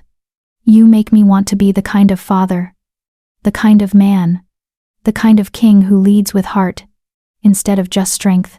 And I know I'm asking you to risk everything, your safety, your peace, your anonymity. I know this will be harder for you than anyone else. But Rena, I'm asking anyway. Will you marry me? I should have said no. Should have been practical, logical, self-preserving.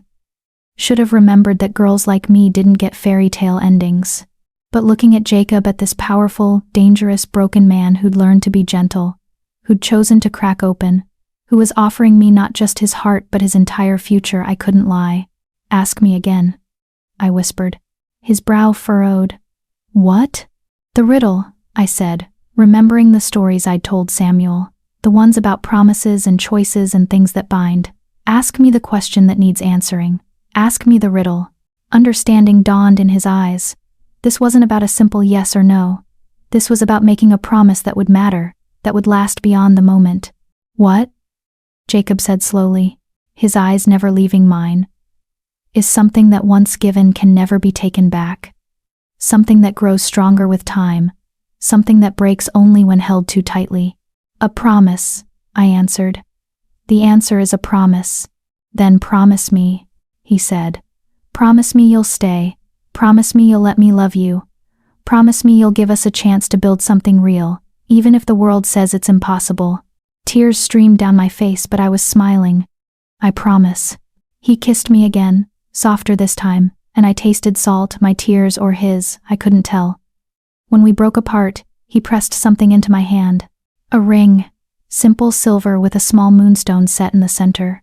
It was my mother's, he said quietly. The only thing of hers I kept after she died. She told me once that moonstones represent new beginnings, second chances, finding light in darkness. He closed my fingers around it. I can't give this to you publicly yet. Can't announce our engagement. But I want you to have it, to know that this isn't just words. This is real. I slipped the ring onto my finger, and it fit perfectly. Like it had been waiting for me all along. What happens now? I asked. Now, Jacob said, we take it slow. I'll start bringing you to court functions, introducing you as Samuel's primary caretaker. The nobles will get used to seeing you, hearing you speak. I'll commission a genealogy search. There are plenty of minor noble families that have fallen on hard times. We'll find a connection, no matter how distant, and elevate your status. Not enough to threaten anyone, but enough that when I eventually announce our engagement, it won't seem completely impossible. You've thought about this, I said, surprised. I've thought about nothing else for weeks. He smiled ruefully. I'm not just rushing into this blindly, Rena. I know it won't be easy. I know there will be opposition, maybe even danger. But I'm the Alpha King. I've conquered territories and crushed rebellions. I can handle some disapproving nobles. And what about me? I asked quietly. Can you handle a wife who might never shift? Who can't give you more heirs? Who can't run with you under the full moon? Who can't— Stop, he said gently, pulling me close. Rena, I don't need more heirs. I have Samuel, and as for the rest, I don't care. I don't care if you never shift. I don't care what you can't do. I only care about what you can do. Make my son laugh. Make me feel human again. See truth when everyone else sees only what they want to see. He paused, then added softly, and if those books are right, if there is a chance you could shift someday, then we'll figure that out together. But if there's not, if you're wolfless forever, then I'll still choose you. Every single day, I'll choose you. I buried my face against his chest, and let myself cry not from sadness but from the overwhelming impossibility of being chosen, of being wanted, of mattering to someone who could have anyone. I don't deserve this, I whispered against his shirt. Neither do I, he said, his arms tightening around me. But maybe that's why it works. Two broken people choosing each other. Not because we're perfect, but because our cracks fit together. We stood like that for a long time, holding each other in the candlelit library surrounded by books about magic and possibilities. And for the first time in my life, I let myself believe in happy endings. Not because I thought the path ahead would be easy, but because I knew I wouldn't be walking it alone. Later that night, after we'd returned separately to the nursery wing, propriety demanded we maintain appearances, at least for now. I sat by Samuel's cradle and watched him sleep. He was growing so fast, 4 months old now, and already showing signs of his father's features, the strong jaw, the intense eyes. But he had his mother's gentleness too, the softness that Jacob had described, The boy would be a perfect blend of strength and heart. If we could keep him safe. If we could teach him to control his shifting. If we could give him a childhood that wasn't shadowed by loss and fear. I touched the moonstone ring on my finger, hidden beneath my sleeve, and made a silent promise to the sleeping prince. I will protect you. I will love you. I will be the mother you lost. Not to replace her, but to honor her. And I will make sure you grow up knowing that being broken doesn't make you weak. It makes you strong enough to help others who are breaking too. The door opened quietly, and I looked up to find Jacob standing there, still in his formal court clothes. "Can't sleep?" I asked softly. "Didn't want to," he admitted, moving to sit in the second rocking chair. "Wanted to be here. With you. With him. With my family. My family." The words settled over me like a blanket, warm and terrifying and perfect. "Tell me a story," Jacob said quietly. "Not for Samuel this time. For me." I thought for a moment, then began. "Once upon a time, there was a girl made of glass who thought she was too fragile for the world. And there was a king made of stone who thought he was too hard to feel anything. They should never have worked glass and stone, softness and strength. But somehow, impossibly, they found each other in the darkness. And?" Jacob prompted when I paused.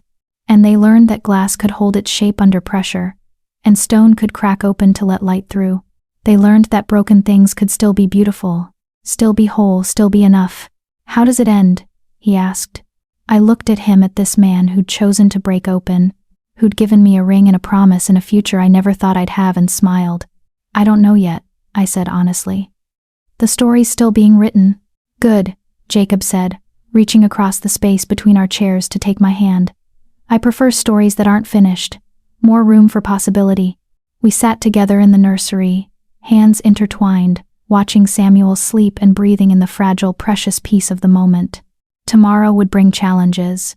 The nobles would need to be managed. The court would need to be navigated. 1,000 obstacles stood between us and the future we wanted. But tonight, in this room, we were just 3 broken souls who'd somehow found each other. And that was enough. That was everything. Chapter 6. 3 more months passed like a dream I was afraid to wake from. Jacob kept his promise. Slowly, carefully, he began introducing me to court life. First, as Samuel's caretaker during informal gatherings, nobles would stop by the gardens where I walked with the prince, making polite conversation that was really assessment. Then as an occasional presence at smaller dinners, seated far from Jacob but visible, my existence becoming normalized. The genealogy search bore fruit, a distant connection to a minor noble house that had fallen into obscurity generations ago. Nothing impressive, but enough to give me a footnote in the peerage records. Lady Rena of House Ashfeld, they called me now, though everyone knew it was a courtesy title at best. Some nobles sneered. Others were cautiously accepting. A few even seemed genuinely kind, particularly Lady Helena, an older woman whose own daughter had been wolfless and died young. She took me under her wing, teaching me court etiquette and which families to avoid. But the real changes happened in the nursery. Samuel was 7 months old now, and the transformation was miraculous. His shifting had become controlled. He could hold his human form for days at a time, and when he did shift into his wolf pup form, it was deliberate, playful. He'd toddle around the nursery on 4 legs, yipping happily, then shift back and demand to be picked up for cuddles. He called me Mama. The first time it happened, I'd frozen. Jacob had been there, reading reports while I played blocks with Samuel on the carpet. The prince had looked up at me, held out his chubby arms, and said clear as day, "Mama up." I'd looked at Jacob in panic, waiting for him to correct Samuel, to remind him that I wasn't really his mother. But Jacob had just smiled that rare, genuine smile and said quietly, "You heard him. Mama. Pick him up." So I did. And from that moment on, I was Mama. Not the caretaker, or Rena, or the glass girl. Just Mama. It should have felt like a lie. Should have felt like I was stealing something that belonged to the dead queen. But instead, it felt like coming home. Jacob and I still hadn't made our relationship public. But within the palace walls, we'd stopped pretending. He'd kiss me goodnight after Samuel fell asleep. I'd fall asleep in his study while he worked, and wake to find a blanket draped over me and a note saying he'd carried me to bed. We'd steal moments in the library, reading those books about late-blooming wolves and sharing theories. I still hadn't shifted. Still had no indication that I ever would. But somehow, with Jacob and Samuel, it mattered less. I was building a life that had nothing to do with having a wolf and everything to do with being loved for exactly who I was. And then, on a crystalline autumn morning exactly 7 months after I'd first arrived at the palace, everything shattered. I woke to find Samuel already awake in his cradle, babbling happily to himself. I lifted him out, changed him, dressed him in the little blue outfit Jacob had commissioned, embroidered with silver wolves that seemed to dance in the light. "Let's go find Papa," I told Samuel, kissing his forehead. "He promised to have breakfast with us this morning, remember?" Samuel clapped his hands. "Papa! Papa!" I carried him through the familiar corridors toward Jacob's private chambers. We'd done this dozens of times, it had become routine. The guards knew to let me through. The servants no longer stared. But today, when I knocked on the door, something was different. Jacob opened it himself instead of calling for me to enter. And his face was wrong. Not the warm, open expression I'd grown used to, but the cold, empty mask he'd worn when I first arrived. "Your Majesty?" I said uncertainly, reverting to formality instinctively. "Come in," he said flatly, quickly. I stepped inside, and he closed the door behind me. The room felt different, wrong somehow. Too formal, too distant. Like we'd gone backward in time to when I was just a servant and he was just a king. "What's wrong?" I asked, shifting Samuel in my arms. "Did something happen?" There's something I need to tell you," he interrupted. "Something I should have told you months ago." My stomach dropped. "Jacob, don't," he said sharply. "Don't use my name. Not right now. I need you to understand this as my subject, not as..." He closed his eyes briefly. "Not as anything else." Fear crawled up my spine. "What's happening?" He walked to his desk and picked up a document, old, yellowed with age, written in the formal script of official decrees. When he spoke, his voice was carefully controlled, emotionless. "When my wife died," he began. Samuel's shifting began immediately.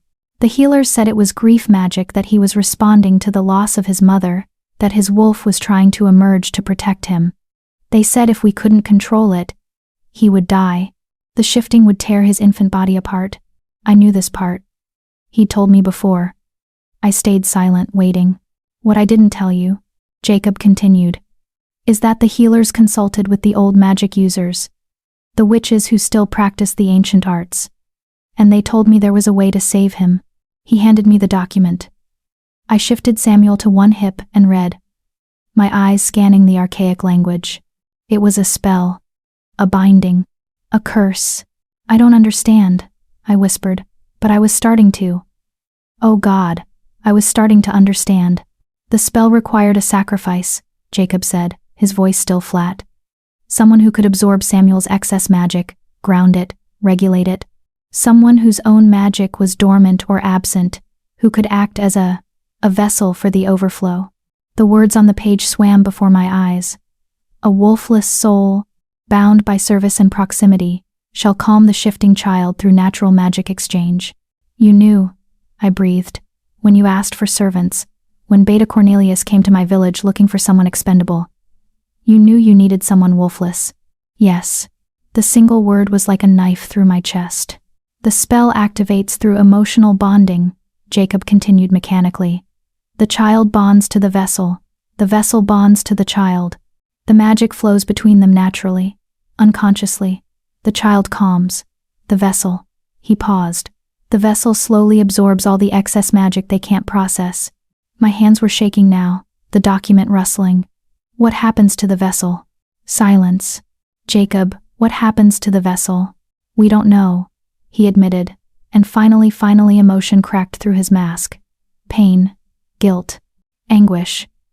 "The old texts aren't clear. Some say the vessel simply becomes more connected to magic, more sensitive. Others say..." He couldn't finish. "Others say they die," I completed, my voice hollow.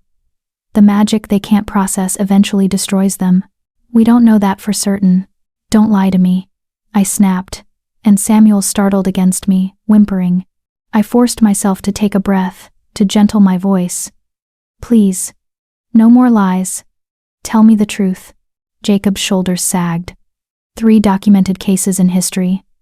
All 3 vessels died within 2 years of the binding. The room tilted. 2 years. But those were different circumstances, he said quickly, desperately. Different types of magic, different. How long have I been bound to him? I interrupted. 7 months. So I have maybe 17 months left, maybe less. We don't know that. The magic user said there might be exceptions. That if you had any latent power at all, if you could learn to channel instead of just absorb. That's why you gave me the books, I said, understanding clicking into place like a lock. That's why you wanted me to research late-blooming wolves. Not because you thought I might shift, because you were hoping I had enough dormant magic to survive this. He didn't deny it.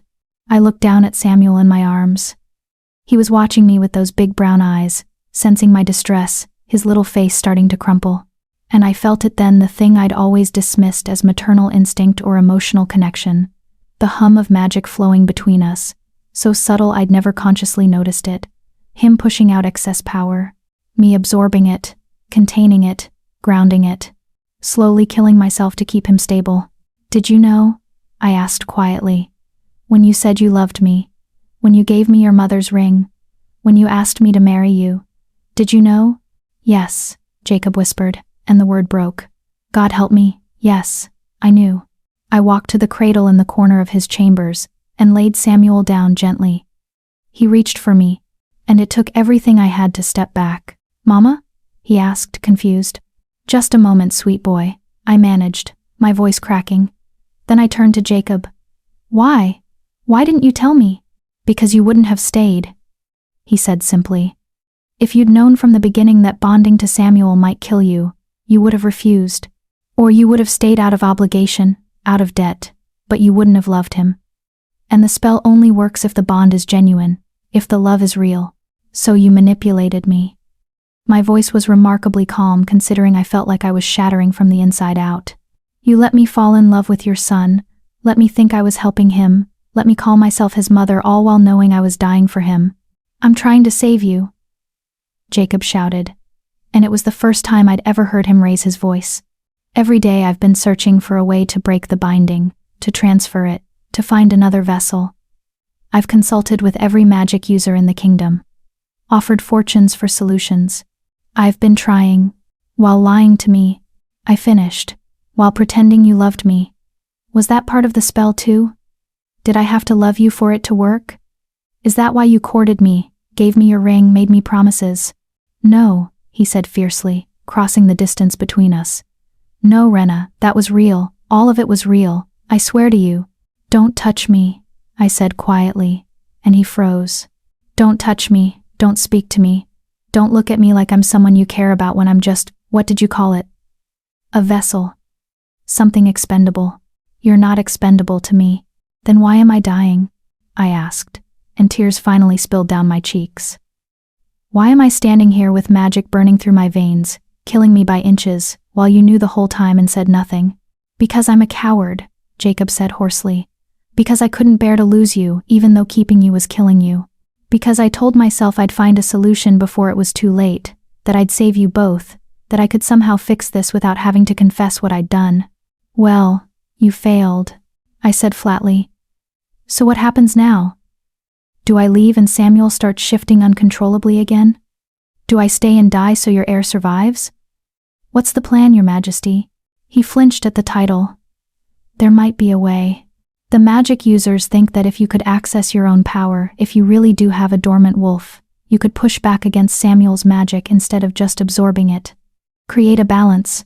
But you'd have to shift, have to awaken whatever power you have. I don't have power, I screamed. And Samuel started crying in his cradle. I'm wolfless. I've always been wolfless. That's why I was perfect for your spell, remember? Because I'm empty, because I'm broken, because there's nothing inside me to fight back. I was sobbing now, months of hope and love, and carefully built happiness crumbling to dust. Jacob reached for me again. And this time, I let him pull me against his chest while I cried, while Samuel wailed in the background, while everything fell apart. "I'm sorry," Jacob whispered into my hair, over and over. "I'm so sorry. I thought I could fix it. I thought I could save you both. I'm sorry." But sorry wasn't enough. Sorry wouldn't give me back the months I'd lost. Sorry wouldn't save my life. Sorry was just another word for guilty. I pulled away from him, wiping my face. "I need time. I need to think. Rena, please," I said. And I was so tired. So tired of being strong, being useful, being whatever everyone else needed me to be. "Just give me time." He nodded, his face ravaged. "Whatever you need. But please, don't leave. Don't leave Samuel. He needs you to survive," I finished bitterly. "He needs me to survive. What I need doesn't matter." "That's not true, isn't it?" I walked to the cradle and looked down at Samuel, who was still crying, reaching for me. My heart cracked open. I love him. I love him so much it hurts. "But Jacob, I'm dying for him. And I didn't even get to choose. You took that choice away from me." "I know," Jacob said quietly. "And I'll regret that for the rest of my life. But Rena, please, if there's any chance you could shift, any chance you could access your power." "There isn't," I said firmly. "I've spent 23 years hoping for that miracle. It's not coming." I picked up Samuel, and he immediately calmed in my arms, his magic flowing into me like water through a sieve. I could feel it now that I knew what to look for, the warmth spreading through my chest, the slight burn in my veins. The price of loving this child. "I'll stay," I said finally. "I'll stay because Samuel needs me, and because I'm not cruel enough to let an infant die even if his father is a manipulative bastard." "But Jacob," I looked at him, and let him see every bit of my pain. "We're done. Whatever we were building, whatever future you promised, it's over. I'm Samuel's caretaker, nothing more. Rena, please. I'll stay in the nursery wing," I continued as if he hadn't spoken. "I'll care for Samuel. I'll research ways to break the binding if there are any. But I don't want to see you unless it's absolutely necessary. I don't want your apologies or your excuses. And I definitely don't want your love, because your love is the thing that's killing me." I walked to the door, still carrying Samuel. Jacob didn't try to stop me. At the threshold I paused. "You said your father was a tyrant, that you swore you'd be different." "I am different," Jacob said hoarsely. "No," I said quietly. "You're just better at pretending to care while you sacrifice the people you claim to love. At least your father was honest about being a monster." I left him standing in his chambers, and I didn't look back. Chapter 7. The Exile. The next 6 months were a special kind of hell. I stayed in the nursery wing as I'd promised, caring for Samuel with the same dedication I always had, but everything was different now. Every time I held him, every time I felt his magic flowing into me, I was acutely aware that I was dying, that each day brought me closer to whatever end awaited the vessels who came before me. I could feel it sometimes, the magic accumulating in my body, like water in a dam. Not painful exactly, but present. A pressure building behind my ribs, a warmth that never quite faded. Some days were worse than others. On bad days, my hands would shake and my vision would blur at the edges. On very bad days, I'd have to sit down suddenly, the room spinning, magic crackling just beneath my skin with nowhere to go. But I didn't tell Jacob. Didn't tell anyone. He tried at first to talk to me, to apologize, to explain, to beg for forgiveness. I shut him down every time with cold politeness that was more devastating than any anger could have been. Eventually, he stopped trying. He still came to see Samuel daily. He was a good father. I couldn't deny that, but when he did, we barely spoke beyond what was necessary for Samuel's care. The warmth between us had frozen into something arctic and brittle. Samuel, bless him, seemed to sense the tension. At 13 months old, he was walking now, talking in simple sentences, his shifting completely under control. He would toddle between me and his father, holding both our hands, as if trying to physically bridge the distance between us. Mama, Papa, together, he'd insist, pulling us toward each other. And we'd smile for him, pretend for him, then separate the moment he was distracted. It was torture. The court noticed, of course. Whispers followed me through the hallways, speculation about why the king's favor had cooled, why Lady Rena of House Ashfeld was no longer seen at dinners or gatherings. Some said I'd overstepped. Others said Jacob had finally come to his senses about elevating a wolfless servant.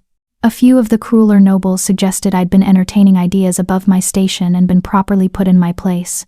Let them talk. It didn't matter anymore. What mattered was the research. Every night, after Samuel was asleep, I pored over those books in the library. I read everything about the binding spell, about vessels, about magic absorption and transference. And what I learned made my blood run cold. The 3 documented vessels hadn't just died.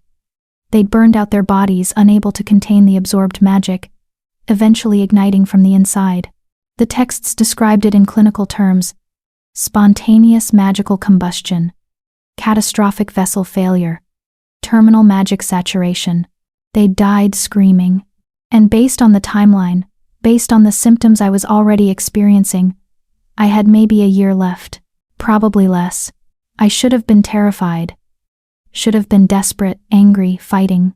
Instead, I just felt hollow. I'd finally found a place where I mattered, where I was loved and needed and essential. And it was all built on a lie. I was only valuable because I was dying, only loved because I was useful, only needed because my death would save someone else. Story of my life, really. On a cold spring evening, exactly 13 months after I'd discovered the truth, Jacob came to the nursery. Not for his usual visit with Samuel, this was different. I could see it in how he held himself, in the careful neutrality of his expression. "We need to talk," he said. "We have nothing to discuss, Your Majesty." "Please," he said quietly. "Just give me 5 minutes." I looked at Samuel, playing contentedly with his wooden wolves on the carpet. "Fine, 5 minutes." Jacob closed the door and stood with his back to it, as if blocking my escape. "I've found something. A possible solution." My heart lurched despite myself. "What?" "There's a healer in the northern mountains. A recluse, who specializes in magical ailments. She's agreed to see you, to assess whether there's any dormant power in you that could be awakened." He pulled out a letter, handed it to me. "She's examined the binding spell. She thinks there might be a way to modify it, to make it less lethal." I read the letter, written in crabbed handwriting. It was careful, non-committal, but there was a thread of hope woven through the formal language. "The vessel shows unusual resilience, possibility of latent capability. Worth investigating." "When?" I asked. "She can see you next week. It's a 3-day journey by carriage, and you'd need to stay with her for at least a month while she runs tests." He paused. "Rena, this could save your life. Or it could be a waste of time while I continue to deteriorate," I said flatly. But even as I spoke, I felt that dangerous emotion stirring in my chest. Hope, that cruel, persistent thing I'd tried so hard to kill. "It's a chance," Jacob insisted. "And right now it's the only one we have." I looked down at Samuel, who had stopped playing and was watching us with those 2 knowing eyes. "What about him? If I leave for a month? If the distance breaks the binding?" "The healer says the binding is permanent now. Distance won't break it, only weaken it. Samuel might become more irritable, might have minor shifting episodes, but he won't be in danger." Jacob's voice dropped. "But you will be. Every day you stay bound without treatment, you're 1 day closer to—" He didn't finish, didn't need to. "Why?" I asked quietly. "Why do you care whether I live or die? You got what you needed. Samuel is stable. Your heir is safe. I've served my purpose." Jacob's face twisted with pain. "How can you ask me that? How can you think I don't care when every single day I've been searching for a way to save you? Because you lied to me," I shouted, and Samuel started at the sudden volume. I forced myself to breathe, to modulate. "You lied to me from the beginning. You manipulated me into bonding with your son. Let me think I was choosing to stay, choosing to love him, when really I was just following the script of your spell. The love was real," Jacob said desperately. "Rena, everything between us was real. The spell required a genuine bond, yes, but what grew beyond that, what we became to each other, that wasn't magic, that was us." "How would I know?" I asked, and I was so tired. How would I ever know what was real and what was the spell? Maybe I only fell in love with you because the magic wanted me to. Maybe Samuel only loves me because the binding forced him to. Maybe all of this is just— Stop, Jacob said, and there was command in his voice now. Stop diminishing what we had. What we could still have if you just— What? Forgive you? I laughed bitterly. Jacob, you're asking me to forgive you for killing me. That's not something you apologize for and move past. Then let me save you, he pleaded. Go to the healer. Let her try. If it works, if you survive this, then we can. There is no we, I interrupted. There's a king who needed a vessel for his son. There's a servant who was stupid enough to fall in love with her executioner. That's all this ever was. That's not true, isn't it? I met his eyes, let him see the devastation he'd caused. If I'd known the truth from the beginning, if you'd told me what bonding to Samuel would cost, would you still have wanted me to stay? He opened his mouth, closed it. The answer was written all over his face. Yes. He would have. Because his son's life mattered more than mine ever could. That's what I thought, I said quietly. Rena, please, go to the healer. If not for me, then for Samuel. He needs you. Samuel needs a living caretaker, I corrected. If I'm going to die anyway, better to try something desperate than to just wait for the combustion. Jacob flinched at the clinical term. So you'll go? I looked at Samuel again, my beautiful boy who I loved more than my own life, who was literally consuming my life just by existing.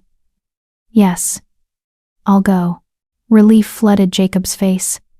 Thank you, Rena. I'll make all the arrangements. On one condition, I interrupted. Anything. When I leave, you don't come with me. You don't send letters. You don't check on my progress.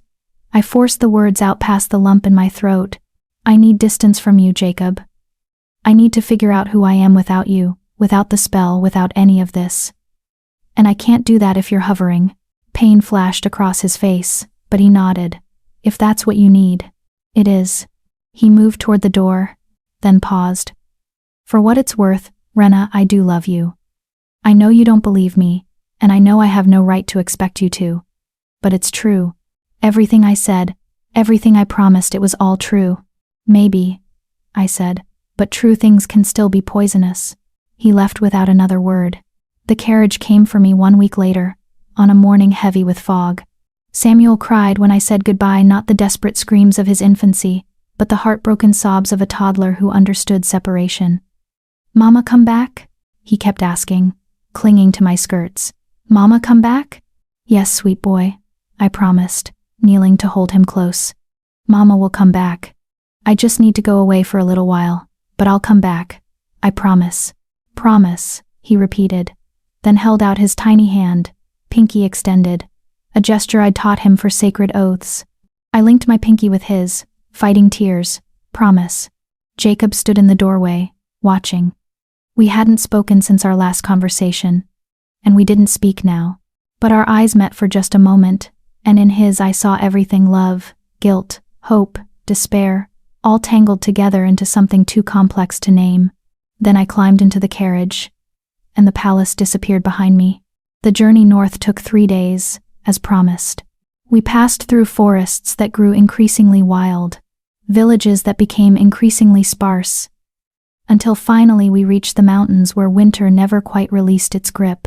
The healer's cottage sat at the base of a cliff, smoke curling from its chimney. She was waiting outside when we arrived, a woman of indeterminate age, with silver hair and eyes that seemed to see through skin to soul. You're the vessel, she said. Not a question. Yes. You're dying. Yes. She nodded, as if this confirmed something. Come inside. We have work to do. The month that followed was the strangest of my life. The healer, she told me to call her Mira, ran me through a battery of tests. Some were physical, blood samples, breathing exercises, meditation.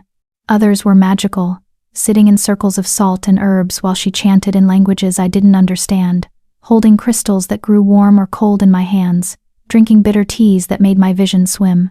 Through it all, she was searching for something, some spark of power, some hidden reserve that might let me survive the binding. But week after week, she found nothing. "You're remarkably empty," she told me one evening, not unkindly, like a cup that's never been filled. "Most people have at least residual magic echoes of their wolf, traces of inherited power. You have..." Silence. "I could have told you that," I said bitterly. "Perhaps," Mira agreed. "But I needed to be certain. Sometimes vessels appear empty because their power is so deeply buried it requires extraordinary circumstances to emerge. And mine isn't buried, it's just absent. So it would seem." I laughed, and it came out broken. "So that's it then. I'm going to die, and there's nothing anyone can do about it." "I didn't say that," Mira corrected. She sat across from me, her strange eyes boring into mine.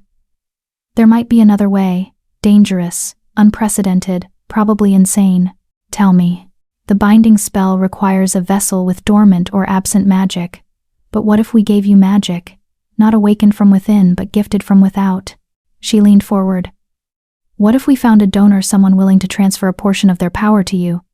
It would give you something to push back with, something to create the balance you need." "That's possible? In theory. It's never been successfully done with a binding spell, but the principle is sound." She paused. "The problem is finding a donor. The transfer is permanent, they'd lose that portion of their power forever. And it would have to be someone whose magic is compatible with yours, which is impossible to determine without..." "Without what?" "Without testing every wolf in the kingdom," Mira finished grimly. My heart sank. "So it's impossible." "Not impossible, just improbable." She studied me. "Unless there's someone who would volunteer. Someone who loves you enough to sacrifice their power without knowing if it would even work." An image of Jacob flashed through my mind. No, I'm not asking him," I said firmly. "I'm not giving him the opportunity to play savior, to make himself feel better about what he did by sacrificing his precious power. Even if it could save your life? Even then." Mira shook her head. "You're as stubborn as you are empty. It's a terrible combination." "Despite everything," I smiled. "Thank you?" It wasn't a compliment. The month ended with no solution, no miracle, no hope. Just confirmation of what I'd always known. I was broken, empty, expendable. The carriage came to take me back to the palace, and Mira walked me to the door.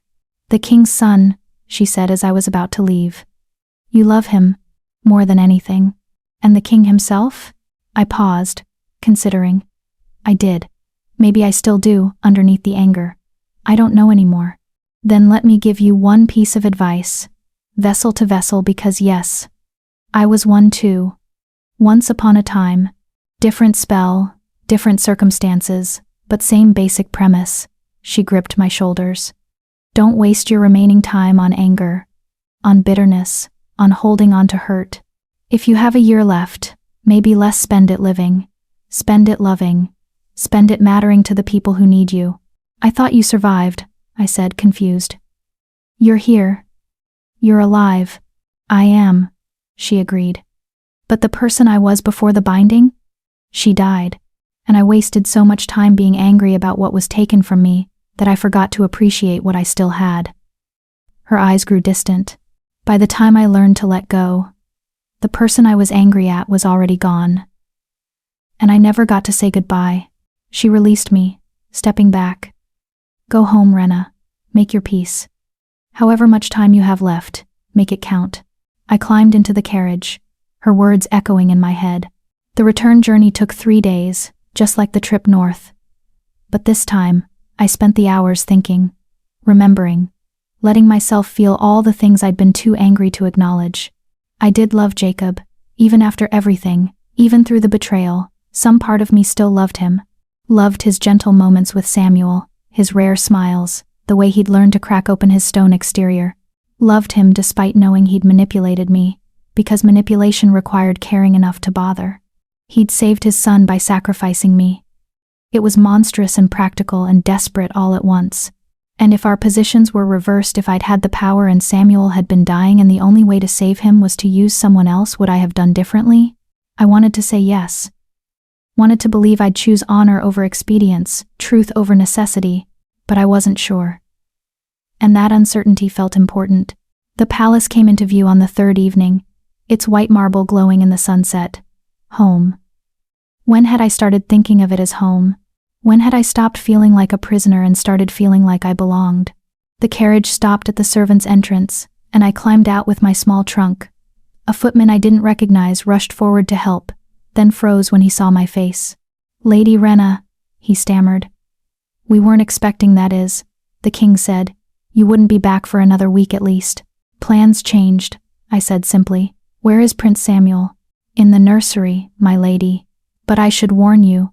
"Warn me about what?" The footman looked uncomfortable. "Perhaps it's better if you see for yourself." Dread pooled in my stomach. I left my trunk and ran through the corridors, up the stairs, past startled servants who called out questions I didn't stop to answer. I burst into the nursery and stopped dead. Samuel was there, playing on the carpet. But he wasn't alone. A woman sat beside him, young, beautiful, with golden hair, and the kind of effortless grace that came from generations of noble breeding. She was laughing at something Samuel said, her hand resting gently on his back. And standing by the window, watching them with an expression I couldn't quite read, was Jacob. He turned when I entered, and something complicated flashed across his face. Relief. Guilt. Something else. "Rena," he said. "You're early. Who is this?" I asked, my voice steady despite the panic rising in my chest. The woman looked up, and her smile was warm, genuine. "Oh, you must be Lady Rena. I've heard so much about you. I'm Lady Elise." She stood gracefully. "I've been helping with Prince Samuel while you were away." The king thought he might benefit from having another caretaker, someone with a wolf. I finished flatly. Lady Elise's smile faltered slightly. "Well, yes. But please don't think I'm trying to replace you. The king has been very clear that you're irreplaceable. I'm just supplementary." Samuel looked up and saw me, his face lit up like the sun. "Mama, Mama, back." He ran to me, and I caught him, holding him tight. His magic flowed into me immediately. That familiar warmth, that deadly gift. Over his head, I met Jacob's eyes. "We need to talk," he said quietly. "Yes," I agreed. We do. Because looking at Lady Elise, perfect, noble, wolf-blessed Lady Elise, I understood what was happening. Jacob was replacing me, not just as a caretaker, as everything. And the worst part, I couldn't even blame him. Because I was dying, and he was a king, and kings needed heirs and alliances and futures that didn't include vessels who would burn out within a year. This was always going to be the ending. I'd just been too much in love to see it coming. Chapter 8. The Moment of Choice. Lady Elise left the nursery with a graceful curtsy and a promise to return in the morning. Samuel waved at her enthusiastically. "Bye, Ellie," and my heart cracked a little more. Ellie. He'd already given her a nickname. The moment the door closed, I turned to Jacob. "Explain." "Let me put Samuel to bed first," he said quietly. "Then we'll talk, I promise." I wanted to argue, but Samuel was already yawning, rubbing his eyes with his fists. So I helped change him into his nightclothes, watched as Jacob carried him to the cradle. When had he grown too big for a cradle? When had I missed him growing? And listened as Jacob told him a story.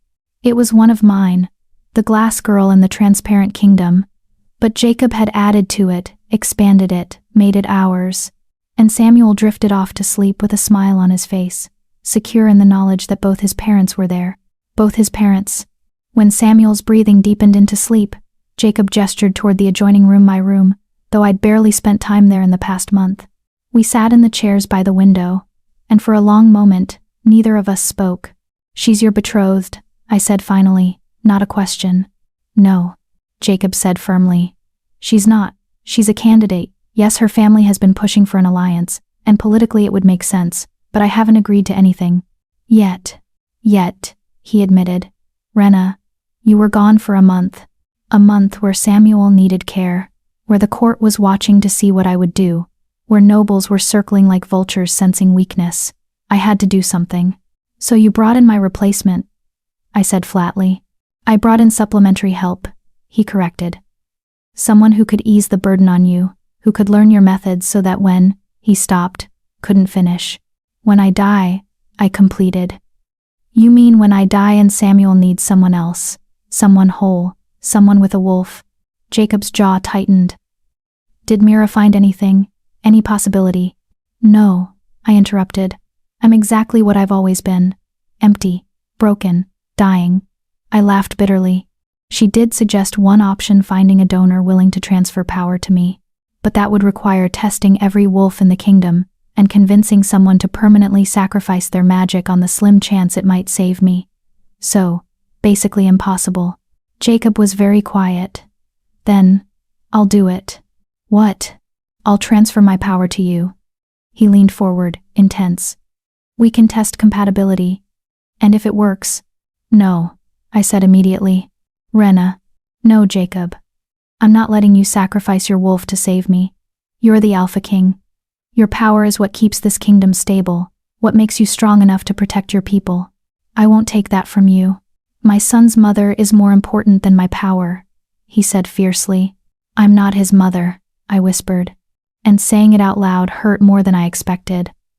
I'm just the vessel keeping him alive. Lady Elise can be his mother. She has a wolf. She's noble. She's appropriate. She's everything I'm not. She's not you, Jacob said quietly. She doesn't know how to read his moods, doesn't tell him the right stories, doesn't... His voice cracked. Samuel asked for you every single night you were gone. He'd wake up crying, and I'd try to comfort him, but he'd just sob. Mama, want Mama. Lady Elise tried. She's kind, she's patient, she genuinely cares. But she's not you. Tears slid down my cheeks. That doesn't change reality. I'm dying, Jacob. Whether in a year or 2 years or 6 months, I'm dying. And you need to prepare for that. Samuel needs to prepare for that. By replacing you before you're even gone, Jacob demanded. By teaching him to love someone else while you're still here. Yes, I said firmly, even as it killed me. Because better he bonds to her gradually than loses me suddenly and has no one. Better he learns that people leave, that love doesn't always last, while he's young enough to adapt. I don't accept that, Jacob said. I won't accept that. There has to be another way. There isn't. I stood up, pacing. Jacob, I spent a month with one of the most powerful healers in the kingdom. A woman who was a vessel herself and survived, and even she couldn't find a way to save me. This is reality. This is what you chose when you bound me to Samuel without my knowledge or consent. He flinched like I'd struck him. I know, and I'll regret that choice for the rest of my life. But Rena, I can't. I won't just give up on you. Maybe you should, I said quietly. Maybe giving up on me is the kindest thing you could do. I don't believe that. Of course you don't. Because you're the Alpha King, and Alpha Kings don't accept defeat. I turned to face him fully. But I'm not a territory to be conquered, Jacob. I'm not a problem to be solved. I'm just a person who made the mistake of falling in love with a man who saw me as a means to an end. That's not fair, isn't it? I challenged. Be honest with me, Jacob. Really, truly honest. If I weren't dying, if the binding wasn't killing me, would you still want to marry me? Would you still introduce a wolfless servant as your queen? Or would you have eventually done the politically expedient thing and married someone like Lady Elise? The silence that followed was answer enough. I loved you, Jacob said finally, his voice rough. I do love you, that was never a lie. But you're right, if you weren't dying, I probably would have found a way to justify ending our relationship eventually. The pressure from the court, the needs of the kingdom, the requirements of my position. I would have found an excuse. The honesty hurt more than a lie would have. Thank you for finally telling me the truth. But that doesn't mean I want to lose you, he continued desperately. Rena, you changed me. You made me better. You taught me how to be a father, how to feel again, how to let people in. And yes, maybe I would have been weak enough to let you go if circumstances were different. But they're not different. You're dying because of me, and I will do everything in my power to save you, even if that means sacrificing my own magic. I won't let you, I said firmly. Your power doesn't just belong to you, Jacob. It belongs to this kingdom, to every person who depends on you for protection. I won't let you weaken yourself for me. Then what do you want? He asked, frustrated. What would you have me do? Just accept that you're dying? Prepare to watch you burn from the inside out? Move on with Lady Elise and pretend you never mattered? I want you to let me make my own choices for once, I said quietly. I want you to stop trying to save me and just let me live whatever time I have left on my own terms. And what are your terms? I thought about Mira's words, about not wasting time on anger, about making it count. I want to spend my remaining time with Samuel, I said.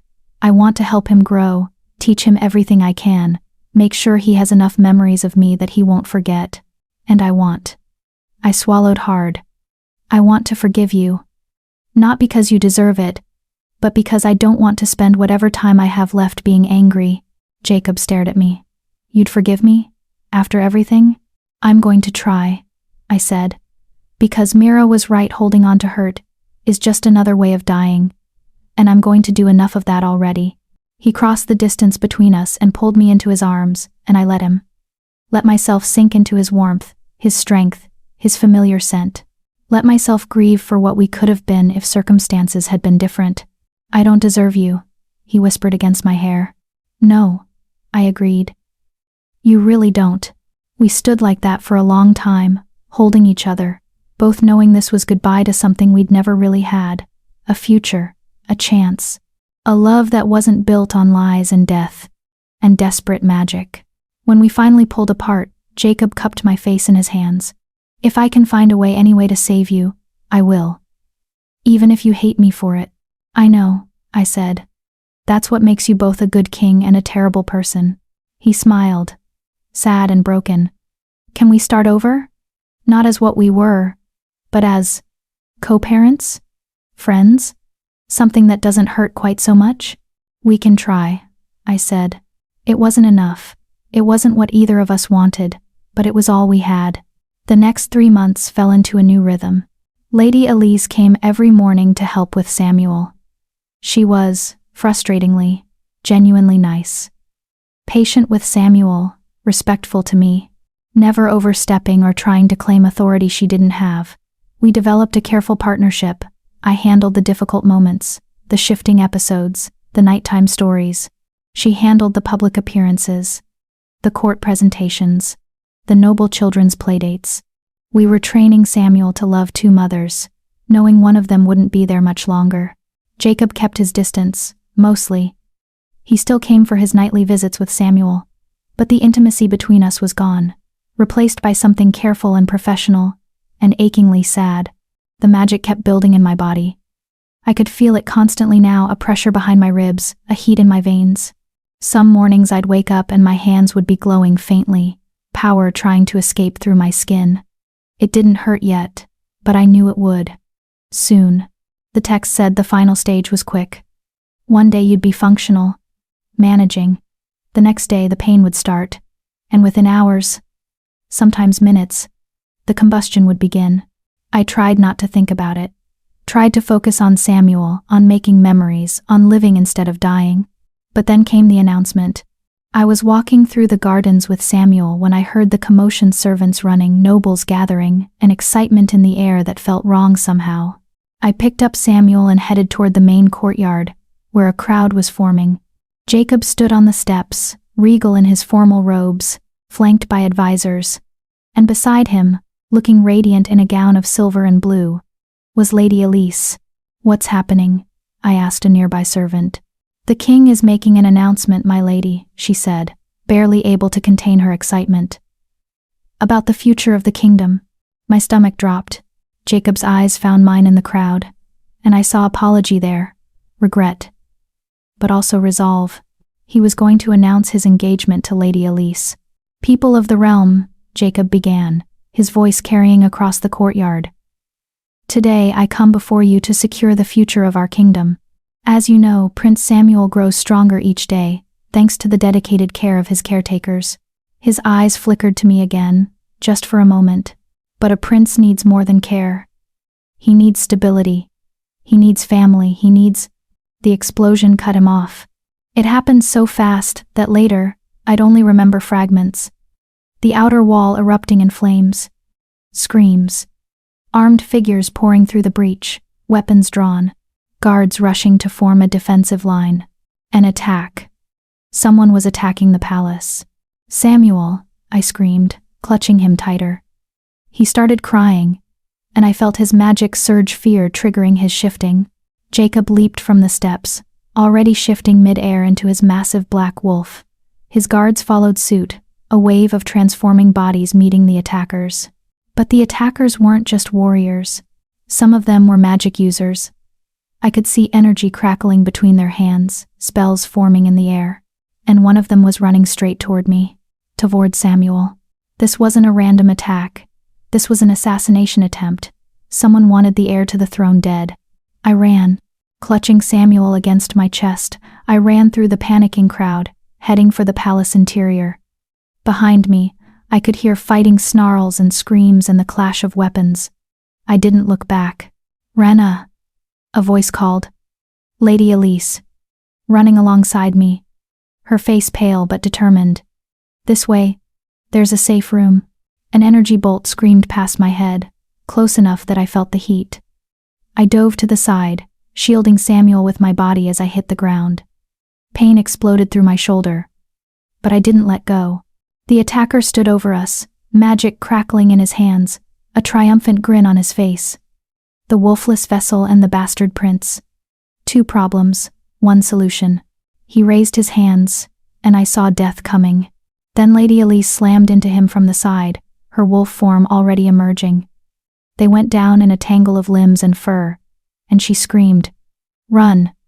Get him to safety." I ran. Through the doors, down corridors I knew by heart, heading for the nursery wing. Samuel was fully shifted now, a sobbing wolf pup, his magic pouring into me in waves. Too much. Too fast. I could feel my body starting to overload, the pressure building to critical levels. "Not now. Please, not now."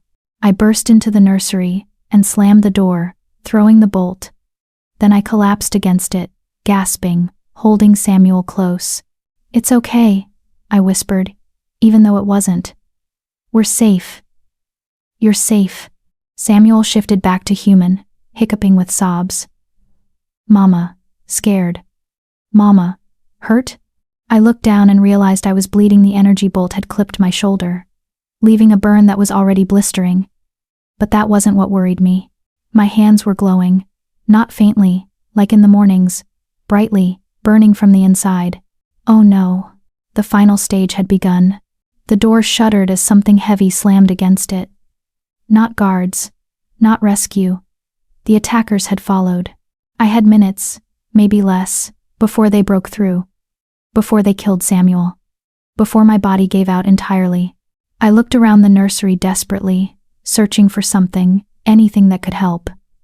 And my eyes landed on the books, all those texts about magic and binding and transformation that Jacob had given me months ago. One page, half remembered, surfaced in my mind. About vessels in extreme circumstances. About magic overload creating a catalyst. About the impossible becoming briefly possible when death was imminent. It was insane. It wouldn't work. It couldn't work. But I was dying anyway. What did I have to lose? I set Samuel down gently. "Sweet boy, I need you to be very brave for me. Can you do that?" He nodded, tears still streaming down his face. "Good." I kissed his forehead. "No matter what happens, remember that Mama loves you, that Papa loves you, that you are so, so precious and perfect and loved." "Mama." The door shuddered again. Wood cracked. I closed my eyes and did something I'd never successfully done before. I reached for the magic inside me, not Samuel's magic that I'd absorbed, but deeper. Reaching past the silence, past the emptiness, past the certainty that I had nothing to find. Reaching for something I'd never believed existed. "My wolf, please," I begged silently. "Please, if you're there, if you've just been sleeping, I need you now. Samuel needs you. Jacob needs you. I need you." Nothing. The door splintered. "Please." And then, impossibly, incredibly, I felt something stir, deep in the core of me, past the accumulated magic, past the vessel bond, past every layer of doubt and certainty. Something answered. Not a wolf exactly. Something else. Something that had been waiting 23 years for the right moment to emerge. The door exploded inward, The attacker stepped through, weapon raised. I opened my eyes, and they were glowing gold. "Get away from my son," I said, and my voice echoed with power I'd never possessed. The attacker laughed. "You're wolfless. You're nothing. You're wrong," I said, and felt the magic building. Not Samuel's. Mine. I was never wolfless. I was something else entirely. The transformation happened in reverse. Instead of human to wolf, I went from human to something older, something primal. The magic I'd absorbed from Samuel for months suddenly had a conduit, a purpose, a shape. I became light. Pure magical energy, contained in a human form, burning with power that had been building for 7 months with nowhere to go. The attacker screamed and raised his weapon. I raised my hand, and energy poured out, not destructive, but protective. A shield that wrapped around Samuel, around the nursery, around everything I loved. The attacker's spell hit my shield and shattered. "You can't hurt him," I said, and my voice was strange, layered with harmonics. "You can't hurt anyone I protect." The attacker ran. I stood there, glowing, feeling the magic coursing through me, finally understanding what I was. Why I'd never shifted. Why I'd always been empty. I wasn't meant to hold my own power. I was meant to be a conduit for others. A true vessel. Not a prison for magic, but a transformer. Taking raw, dangerous power and making it protective, useful, safe. The burning sensation faded. The pressure released. The magic that should have killed me instead found its purpose. I shifted back to human form, not from a wolf, but from pure energy. And I felt whole, complete. For the first time in my life, I felt right. Samuel stared at me with wide eyes. "Mama, glowy." I laughed, and it came out half sob. "Yes, baby. Mama's glowy." The door, what was left of it, burst open again. Jacob stood there, still in wolf form, blood on his muzzle. He shifted back to human, naked and fierce and beautiful. His eyes widened when he saw me. Saw the fading glow on my skin. The power still humming through the air. "Rena," he breathed. You shifted?" "Not exactly," I said, "but I'm not dying either." He crossed the room in 3 strides and pulled me into his arms, holding me so tightly I could barely breathe. "I thought I lost you. When I saw you running, when I couldn't reach you." "I'm okay," I assured him. "We're both okay." He pulled back to look at me, his hands framing my face. "What did you do? What are you?" "I'm still figuring that out," I admitted. "But Jacob, I think I've been this the whole time. Not wolfless, just different. A vessel that doesn't just absorb magic but transforms it, uses it." Understanding dawned in his eyes. "You could have died from the binding because vessels aren't meant to be passive. They're meant to channel. And you never knew to try." "Not until I had to," I said. "Not until Samuel needed me to be more than just a container." Behind us, Samuel had fallen asleep on the carpet, exhausted from fear and magic and transformation. He looked peaceful, safe. Jacob's eyes were wet when he looked back at me. "I'm sorry. For all of it. For lying, for manipulating, for almost killing you through ignorance and desperation. I know," I interrupted gently. "And we'll deal with all of that later. But right now, I just need you to tell me one thing. Anything. That announcement you were about to make. About Lady Elise. About the future." I met his eyes steadily. "What were you going to say?" He smiled, sad and hopeful, all at once. "I was going to say that she'd agreed to become Samuel's official guardian, to share in his care and upbringing, as his aunt." "His aunt?" "I was trying to give her a formal role without marrying her," Jacob explained. "The nobles were pushing, and I needed to show them I was securing Samuel's future. But Rena, I never stopped hoping you'd survive. I never stopped wanting it to be you. Even though I'm still not technically a wolf? Even though," he said firmly. "Whatever you are, vessel, conduit, transformer, you're perfect. You're exactly what we need." I wanted to believe him. Wanted to let go of all the hurt and anger and fear. Wanted to accept the second chance the universe had somehow given us. But we'd built our love on lies once before. I wouldn't do it again. We need to start over. I said. Really start over. No secrets, no manipulation, no desperate magic. Just two people choosing each other because they want to, not because they have to. Yes, Jacob agreed immediately. Anything you want. And I want time, I continued. Time to figure out what I am now, what I can do. Time to repair what broke between us. Time to be sure that what we feel is real, not just relief that I didn't die. How much time? I thought about it. Ask me again in a year. Ask me the question that needs answering, and I'll tell you if I'm ready to promise you forever. Jacob smiled, that rare, genuine smile that transformed his entire face. The riddle, I agreed. What, he said softly, is something that once given can never be taken back. Something that grows stronger with time. Something that breaks only when held too tightly. A promise, I answered. But I'm not ready to make that promise yet. Then I'll wait, Jacob said. However long it takes. He kissed me, gentle and careful and full of hope instead of desperation, and I kissed him back, tasting possibility instead of death. We had time now, actual time to heal, to rebuild, to figure out who we were when we weren't just running from one crisis to another. Time to write a better ending than either of us had thought possible. The attack was quashed within the hour. The assassins were captured, interrogated.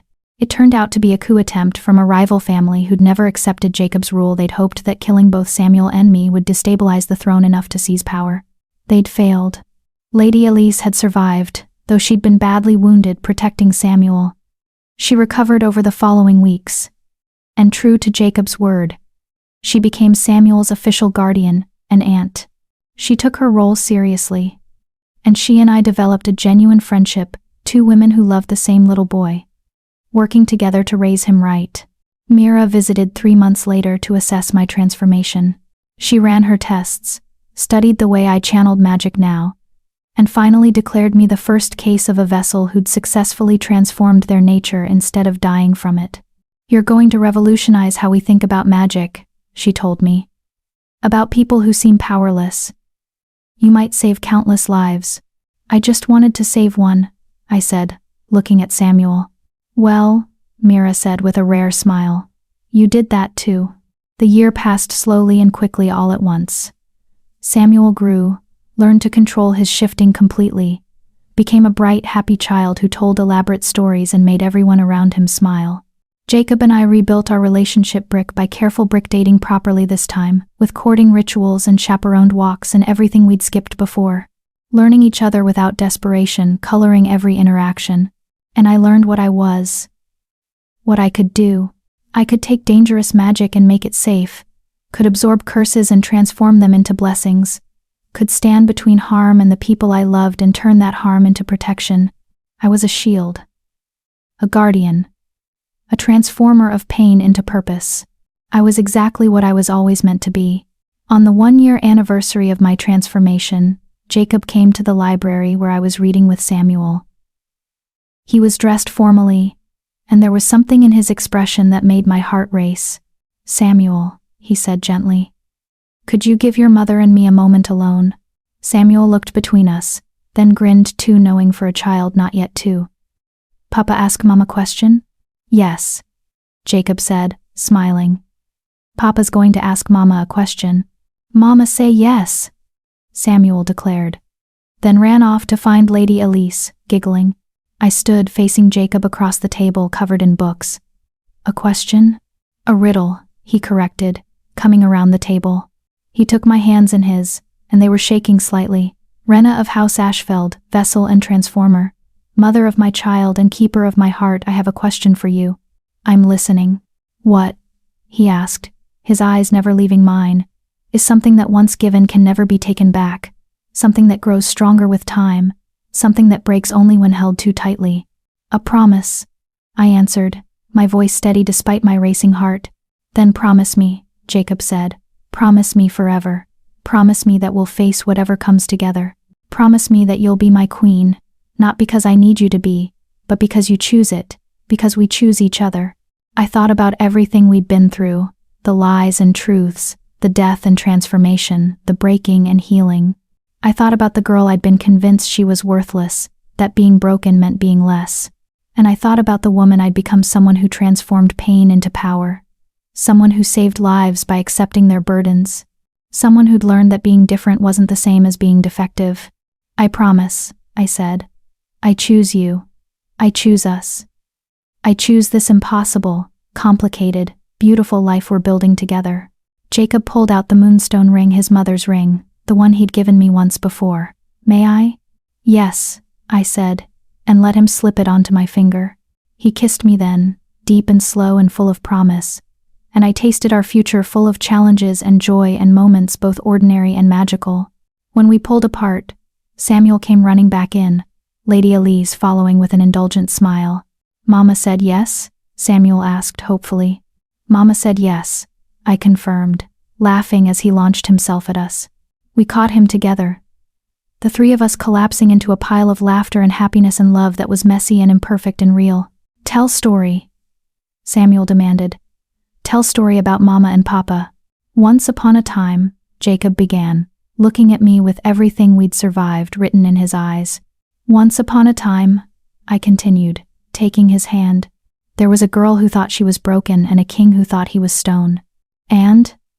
Samuel prompted eagerly. And they learned, we said together, that broken things can be beautiful, that stone can crack open to let light through, that sometimes the hardest journeys lead to the most precious destinations. The end? Samuel asked. No, I said, pulling both my boys close. Not the end, the beginning, because this was what I'd learned through everything, through pain and transformation, through betrayal and forgiveness, through death barely avoided and life fully embraced. The best stories never really end.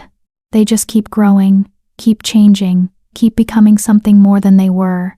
Just like us, just like love, just like hope that refuses to die, no matter how many times you try to kill it. We were broken, we were scarred, we were imperfect, and we were exactly, precisely, perfectly enough. Epilogue. The Glass Kingdom. 5 years later, the palace gardens bloomed with impossible flowers. I'd discovered, quite by accident, that my ability to transform magic worked on more than just dangerous spells and overwhelming power. It worked on the land itself, where I walked regularly, where my magic seeped into the soil. Things grew that shouldn't, roses that bloomed in winter, fruit trees that bore year-round, healing herbs that were twice as potent as normal. The gardeners called it a blessing. I called it a side effect, but Samuel, 6 years old now, and entirely too clever for his own good, called it Mama's Magic Garden, and that name stuck. I was walking through that garden now, my hand resting on the swell of my belly. 7 months pregnant finally. It had taken years of research, of working with Mira and other magic users, to figure out how to safely carry a child when my body was constantly channeling transformative magic. But we'd managed it, and the healers assured me that both the baby and I were healthy. A girl, they said. A daughter who would be born with her own unique magic, shaped by everything I was. I couldn't wait to meet her. Mama. Samuel's voice carried across the garden, followed by the sound of running feet. He appeared around a hedge, his formal tunic already grass-stained despite having been dressed less than an hour ago. Mama, come quick. The ambassador from the Southern Isles brought his daughter, and she can't shift either, and her parents think she's broken. But I told them about you, about how you're the most powerful person in the kingdom even without a wolf, and now they want to meet you. I smiled, reaching down to ruffle his dark hair so like his father's. Slow down, sweet boy. Take a breath. He did, bouncing on his toes with barely contained energy. Can you help her? Can you show her she's not broken? I can try, I said, letting him take my hand and pull me toward the palace. But Samuel, you need to understand not everyone without a wolf is like me. Some people truly don't have any magic at all, and that's okay too. They're not less valuable or less important. I know, Samuel said seriously. You tell me that all the time. But Mama, she looked so sad. The way you look sad sometimes when you think Papa and I aren't watching. The way you looked in your old drawings. I stopped walking. My old drawings? He looked up at me, and his eyes, brown when human, gold when wolf, were far too perceptive. The ones you made before you came here. Papa showed me. You drew yourself as a ghost, Like you weren't really real. But you were always real, Mama. You were just waiting to find us. My throat tightened with emotion. When did you get so wise? I've always been wise, he said matter-of-factly. I just also like jumping in mud puddles and annoying Aunt Elise. People are complicated. I laughed, pure and genuine, and let him continue pulling me toward the palace. The ambassador's family was waiting in one of the formal receiving rooms. The ambassador himself stood stiffly, his wife beside him, and between them, trying to make herself as small as possible, was a girl of perhaps 9 or 10. Thin, with dark hair and darker eyes, she had the look of someone who'd learned to take up as little space as possible. I knew that look. I'd seen it in every mirror for 23 years. Jacob was already there, formal but warm, doing his best to put the family at ease. When I entered, his face lit up the way it always did. Not the cold, empty king anymore, but the man who'd learned to show his heart. Ambassador Christos, Lady Maris, Jacob said smoothly. May I present my wife, Queen Rena, the Transformer. That's what they called me now in official documents.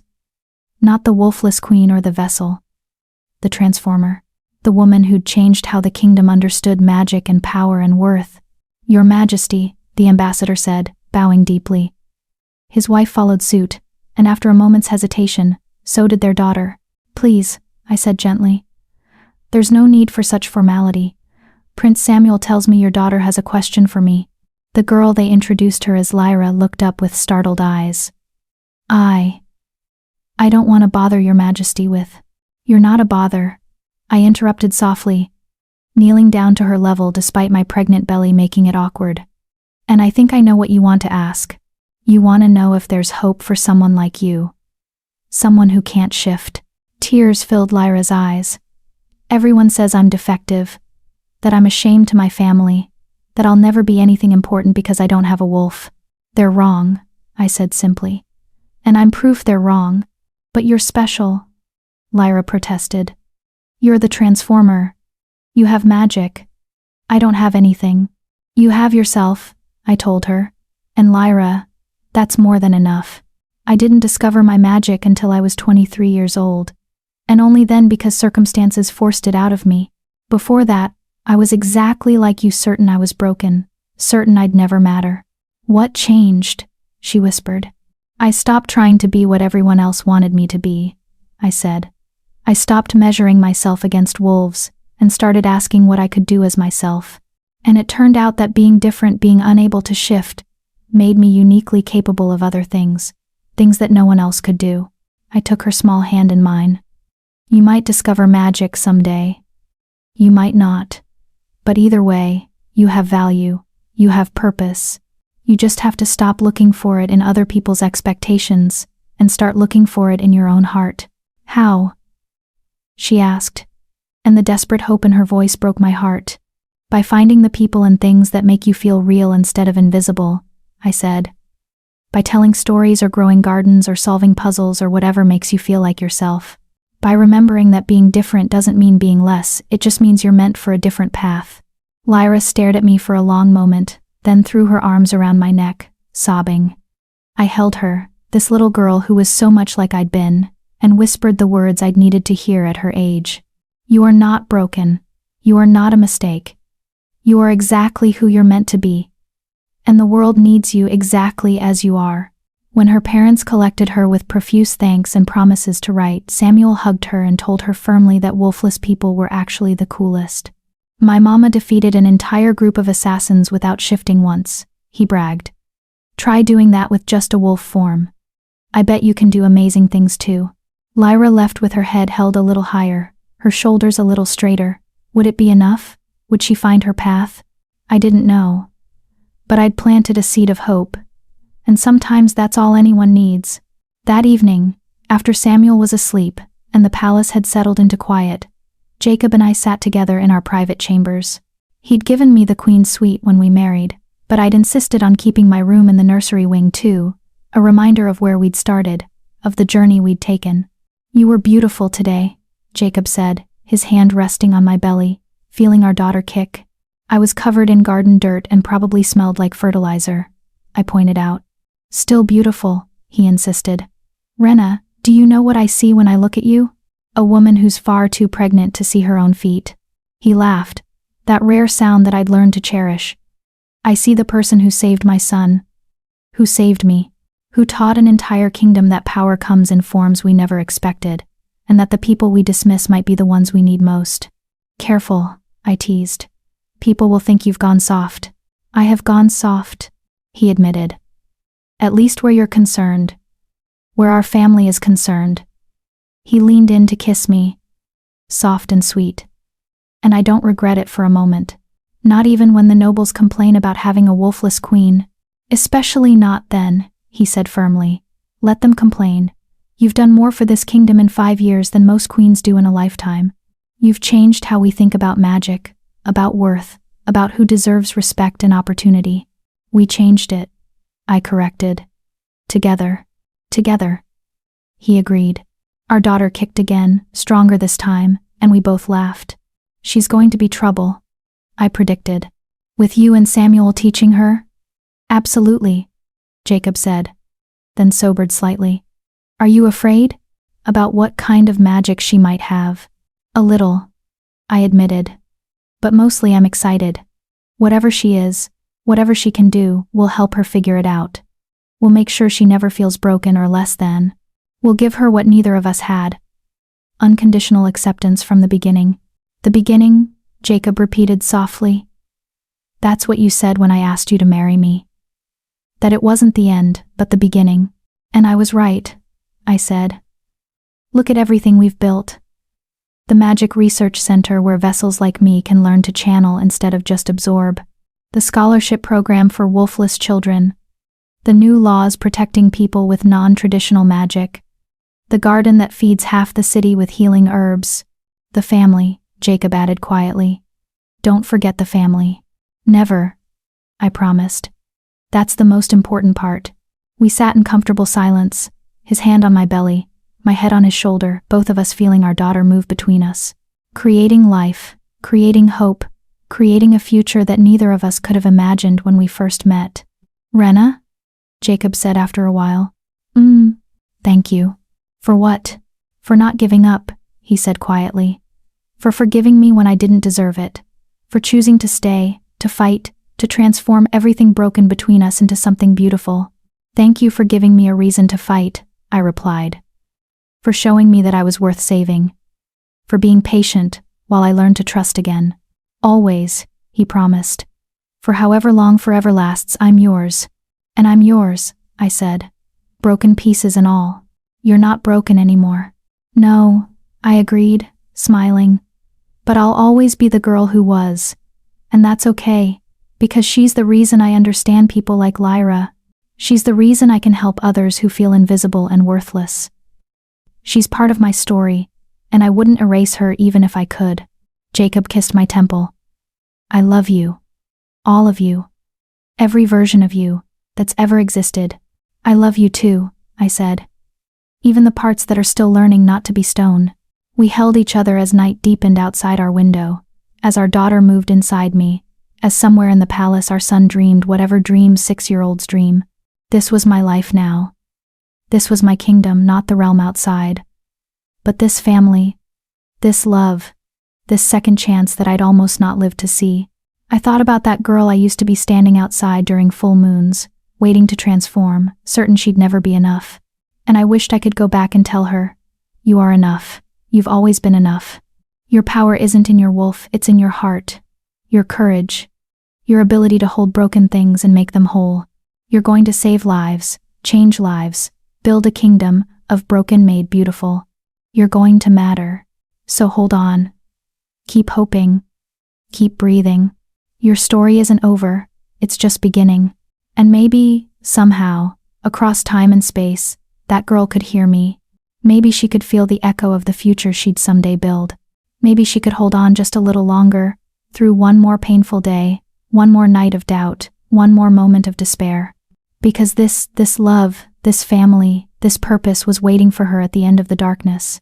And it was worth every broken piece it took to find. Samuel burst into our chambers the next morning before dawn, as he always did, too excited about life to let his parents sleep. Mama. Papa. The sun is coming up and I'm going to miss it if you don't come right now." We stumbled out of bed, Jacob helping me up because pregnant women and quick movements don't mix, and followed our son to the balcony. And there, painted across the sky in shades of gold and pink and violet, was one of those sunrises that make you believe in magic even when you know how it works. "Look," Samuel pointed. "See how the light breaks through the clouds? That's like your transformation, Mama, taking something dark and making it glow." "When did you become a poet?" I asked, wrapping my arm around him. "I've always been a poet," he said seriously. "I just also like mud puddles." Jacob laughed, wrapping his arms around both of us, and we stood there on the balcony, watching the sunrise broken king, transformed vessel, and the boy we'd both almost lost. Our family, our kingdom, our beginning, and somewhere, maybe, in a small village far from here, a girl who thought she was worthless because she couldn't shift looked up at this same sunrise. And maybe, just maybe, she felt a tiny spark of hope, a whisper that said, "Hold on, your story isn't over yet," because that's what transformation really means. Not changing what you are, but learning to see that what you are has always been enough, always been beautiful, always been exactly what the world needed. Just like light breaking through clouds, just like love surviving betrayal, just like hope refusing to die, just like us. This is the story of how I learned that being broken doesn't make you worthless. It makes you capable of holding broken things and making them whole. This is the story of how I became a mother, a queen, a transformer of pain into purpose. This is the story of how I discovered that the thing everyone said made me defective was actually what made me irreplaceable. And this is my promise to every person who's ever felt like they weren't enough. You are. You always have been. Your power is waiting to be discovered. Your purpose is waiting to be lived. And your story is waiting to be told. So hold on. Keep hoping. Keep transforming. Your beginning is coming.